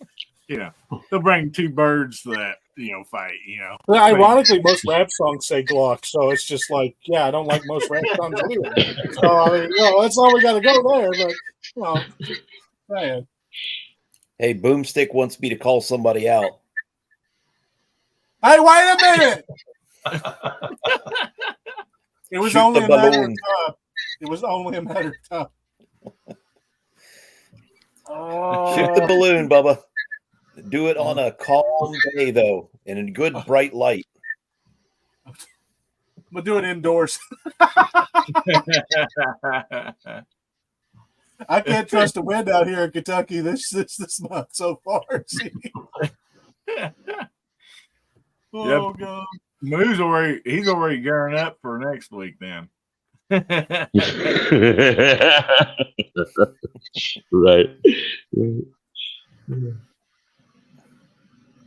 I was going to say Asia, but they got a couple songs I do like, so I can't really say that. Yeah, Mr. Bob has a nominee here by Leonard Nimoy. Oh yeah, if there's another thing, YouTube. Thank God we have YouTube. We can actually look these things up. He's gonna say the Leonard Nimoy album. Try That's Shatner's William Shatner's worse. version of Lucy in the Sky with Diamonds. Oh my God! Like I understand why, based on their celebrity at the time, that several actors have been offered that kind of thing. Do we all remember Don Johnson's solo album? The guy from Miami Vice. I had managed to block that out from my mind until you brought it up. Yeah. Sorry, not sorry. I'm just going to say this now, since I said I wasn't going to say anything, but since I got challenged to the balloon challenge, one of the worst renditions that a song has ever been done is Rocket Man whenever William Shatner sang it. And I'm just going to say that right now. Wasn't that a spoken word album or something? He doesn't sing, he just says That's his delivery. He's just like Rocket Man blowing out his fuse out here alone. It's Like, hilarious. we're on Star Trek right now. What are you doing? And I think it was Garage Guy. Were you about to mention David Soul from Starsky and Hutch? Yes, he had a couple. David Hasselhoff did an album. Nobody around here even thought it was worth the time, but in Germany, they think he's king. Uh-huh. I will say his version of Rocket Man isn't as bad as William Shatner's. I will say that much. At least the his whole association with every word. The Berlin Wall, Hasselhoff performing at the Berlin Wall kind of thing just cemented that deal. I know exactly what you're talking about. And that's kind of surprising, but I'm not sorry it didn't make it over here. No, I'm not either, but it's like France. They love Jerry Lewis. Now, back in the day, he was funny to a point, but France, he was like King Jerry, like King David Hasselhoff in Germany. The guy could have been the next Kaiser. Oh, boy. Yeah, when you guys brought up Don Johnson, he grew up, went to school and everything. His family lives just 3 or 4 towns from me, which, I mean, around here is a distance or whatever. But I actually played baseball and stuff against his younger brother. And yeah. Was he any good? Yeah, he's a good ball player. Yeah. Yep. And Boomstick says, Bubba, I didn't challenge you this time. Yeah, but we know how the Bubba challenges. We know the Bubba challenges go. Sometimes they don't come out till the next season. Well, look, here's the thing. I have the fly swatter challenge done. Like, it's all recorded. I just haven't edited it yet.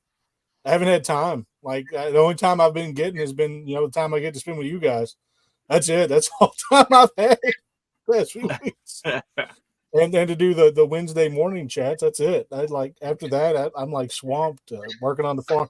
Just got all the harvest done, so I should be good this month. So I got all the harvest done for my brother's crops and everything, but jeez. Yeah. Well, will you be able to get to this, or you think? I might be able to get it next week. I might be able to. It just depends. We're going through transition right now. You want to call out somebody else also in case something comes up with Bubba? No, I don't have anybody in mind. Don't have anybody in mind.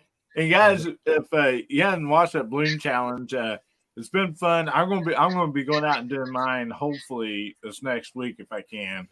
But you don't have to be shouted out or challenged to do that. So if you want to do it, just do it and have a kind of video there where kind of lines up, kind of the rules or whatever.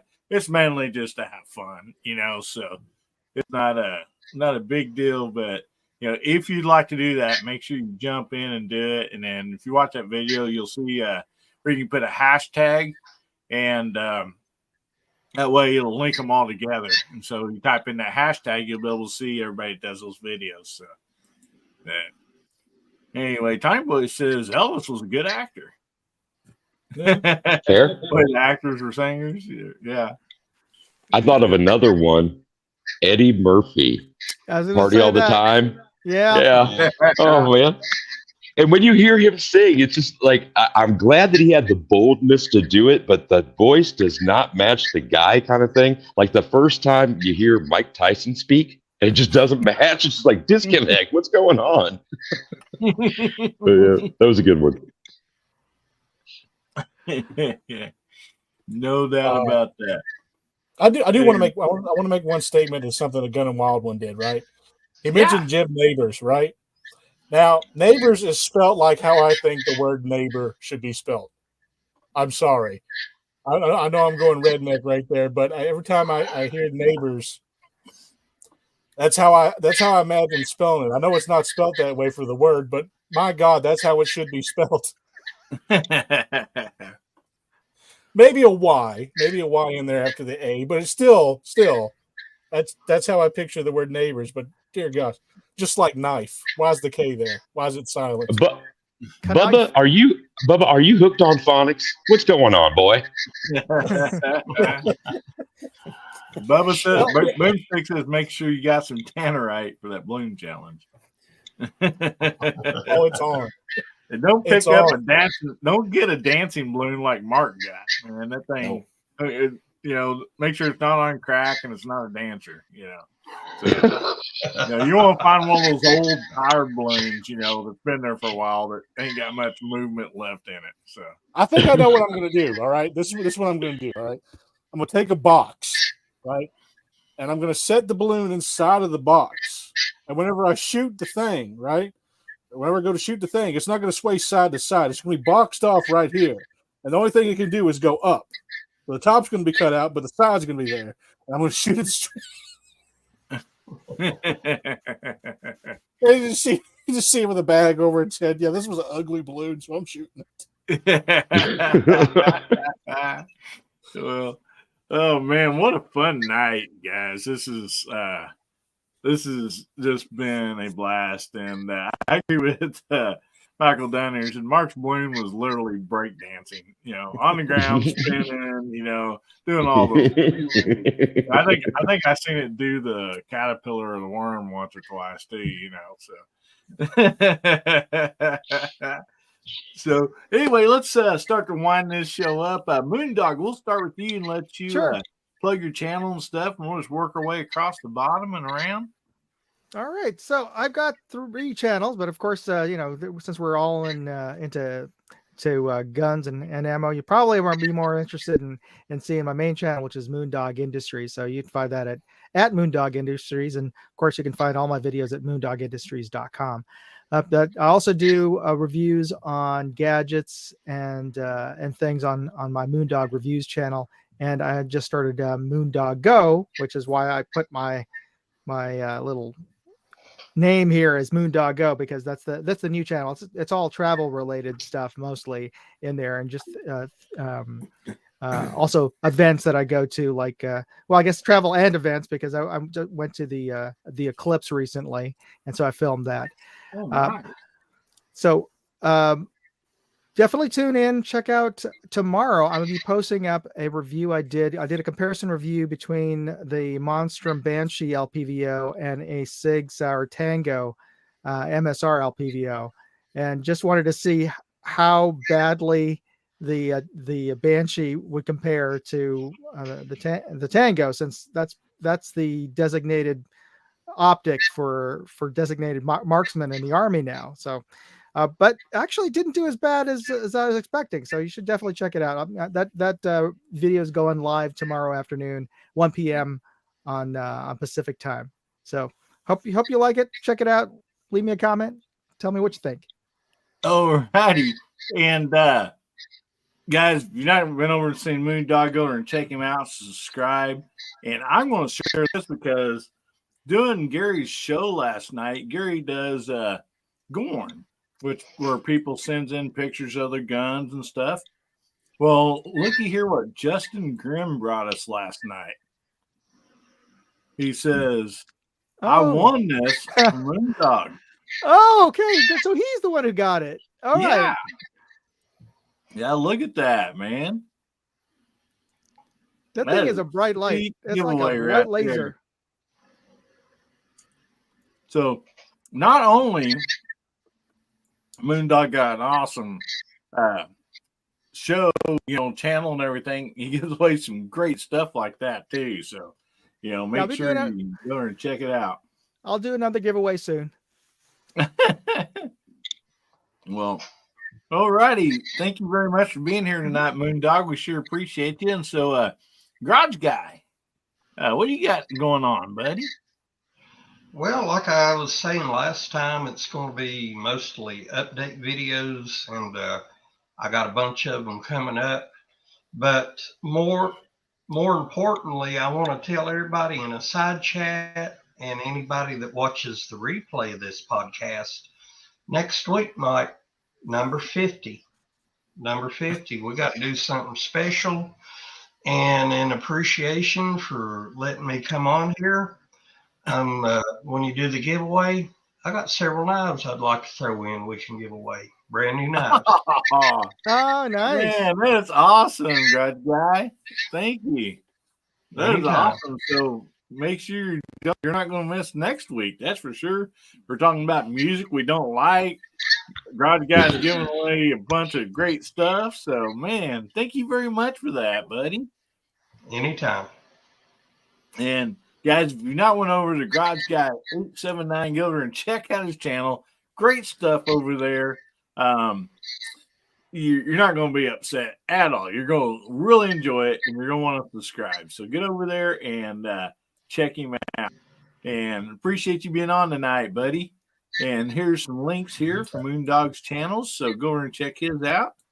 And anyway, so DJ, what you got coming up, buddy? You're just busy all the time helping out the 2A community. Yeah, I'm here, there, I'm hither, I'm thither. I really enjoy what I do. It's not work, it's passion. And I want to take a little dip before I make any, I try to roll out some suggestions for other channels to pay attention to. And that is, we have two comments are open. They have open comment periods right now that are related to our rights. And I need everybody to go ahead and check that out. We had a recent victory. I'm celebrating that like others are, but those two comment periods still exist. As G-Webs has pointed out so many times, the other side is clobbering our rights in those comments. The numbers are so skewed. I know that it's not the kind of thing we think about. It's not glamorous. It's not that much fun. It's almost quite the opposite. But please think about that. Go to the Federal Register. And I'm not able to drop links tonight, but if you want to get a hold of me, DJ Play Nice on Instagram, I'll throw you the links. Otherwise, others are also advocating that we do this. So I'm pushing that out. Please consider doing it. Saturday evenings on the A Great Start Shooting School channel, there's a discussion about mental health and suicide prevention, violence prevention. Brooke Cheney, she's been on the show before. You know her. She's vivacious. She's bubbly. She's fun to hang out with, y'all. Check out that show. It's just an hour before this one here, if you have the opportunity. Saturday late night on the DM Foss channel. It's either going to be a mouse party or it's going to be an overnight. Tonight, come and check him out. There's a good time just like this one to be had there, especially for you Pacific Coasters, because it's like midnight 15 or so, sometime after midnight here in the Central Time Zone. But it's a good way to hang out on a Saturday night late if you want to do that. On Sundays on the She Fires channel. And she's out and about in lots of chats too. If you haven't seen her or seen her channel, go check it out. It's just She Fires, those two words in. Sunday evenings, early evenings, she has the fireside chats. Been hanging out there for several weeks. It's a good time as well. Firearms and rights related issues, lifestyle stuff is being discussed over there. That brings me past the weekend and to Tuesday evenings. Y'all, I've been working with Guns and Barbecue for a couple of years now on his Almost Nightly Firearms Expo, and he's going to put it to bed. And so Tuesday is episode number 300. Please, all you guys, stop by. You know the guy. He's got a great sense of humor. He's had dedication. He's had those live discussions. Used to be 3 times a week on the Second Amendment and a Saturday discussion about barbecue. So he's going to take a step back, reformulate some stuff, and come right back with something new. But please come and celebrate number 300 of Guns and Barbecue Tuesday evenings. Until I see everybody again out there in the chat, you guys as well. Be safe, have fun, carry your guns, and rock. Thanks, Hillbilly. Hey, buddy. Thank you very much. I appreciate that. Thank you so much for being on here. I really appreciate all that you do for this channel, for all the other channels, the Second Amendment. And don't let me forget, when Bubba gets through, I will roll that video for Foss, okay, before we leave here. And so anyway, thank you guys. Go over to DJ's channel, give him a sub. He don't do much content on there, but hopefully he's going to one of these days. But give him a sub, support him, for all that he does.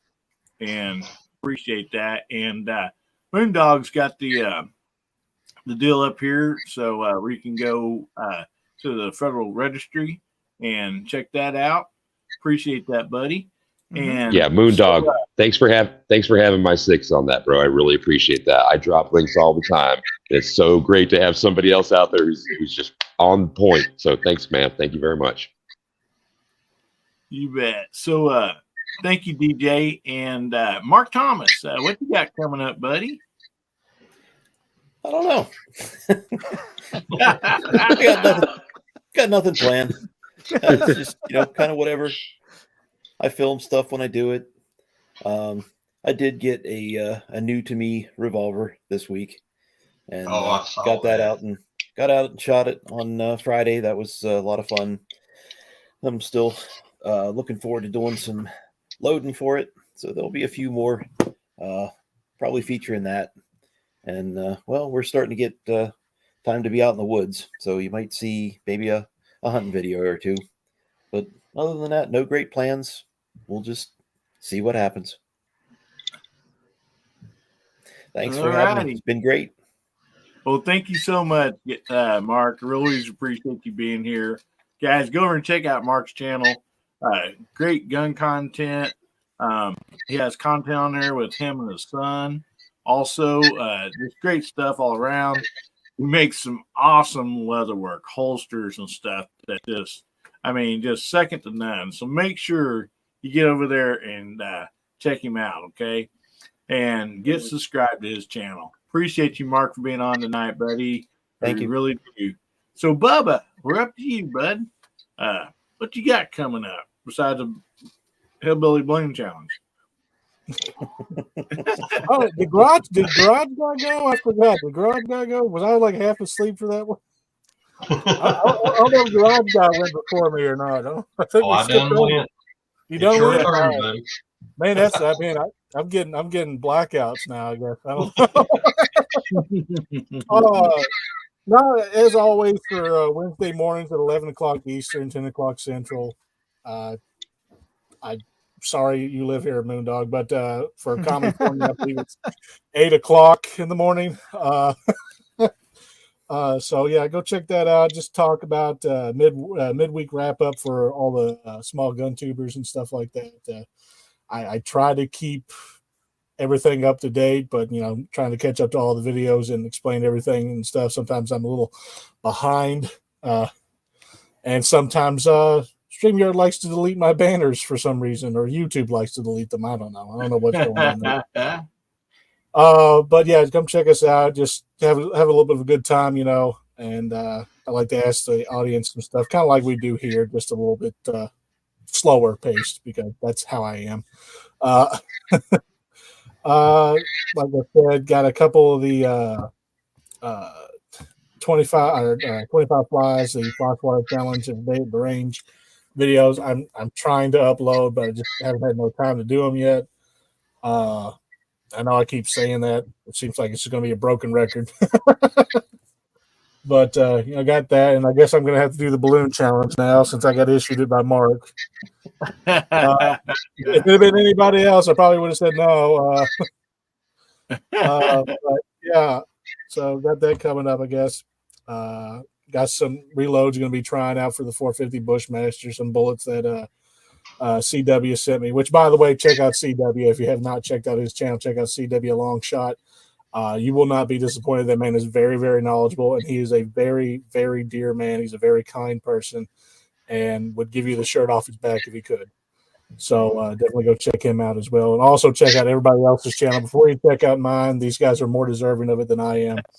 And as always, guys, stay safe, stay armed, stay two-way strong. Have a fantastic day, fantastic weekend.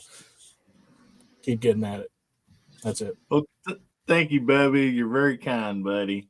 And yeah, you can't tell Mark you don't want to do that. He's sitting right next to you. Yeah, So, right there. you reach over and slap Right you. there.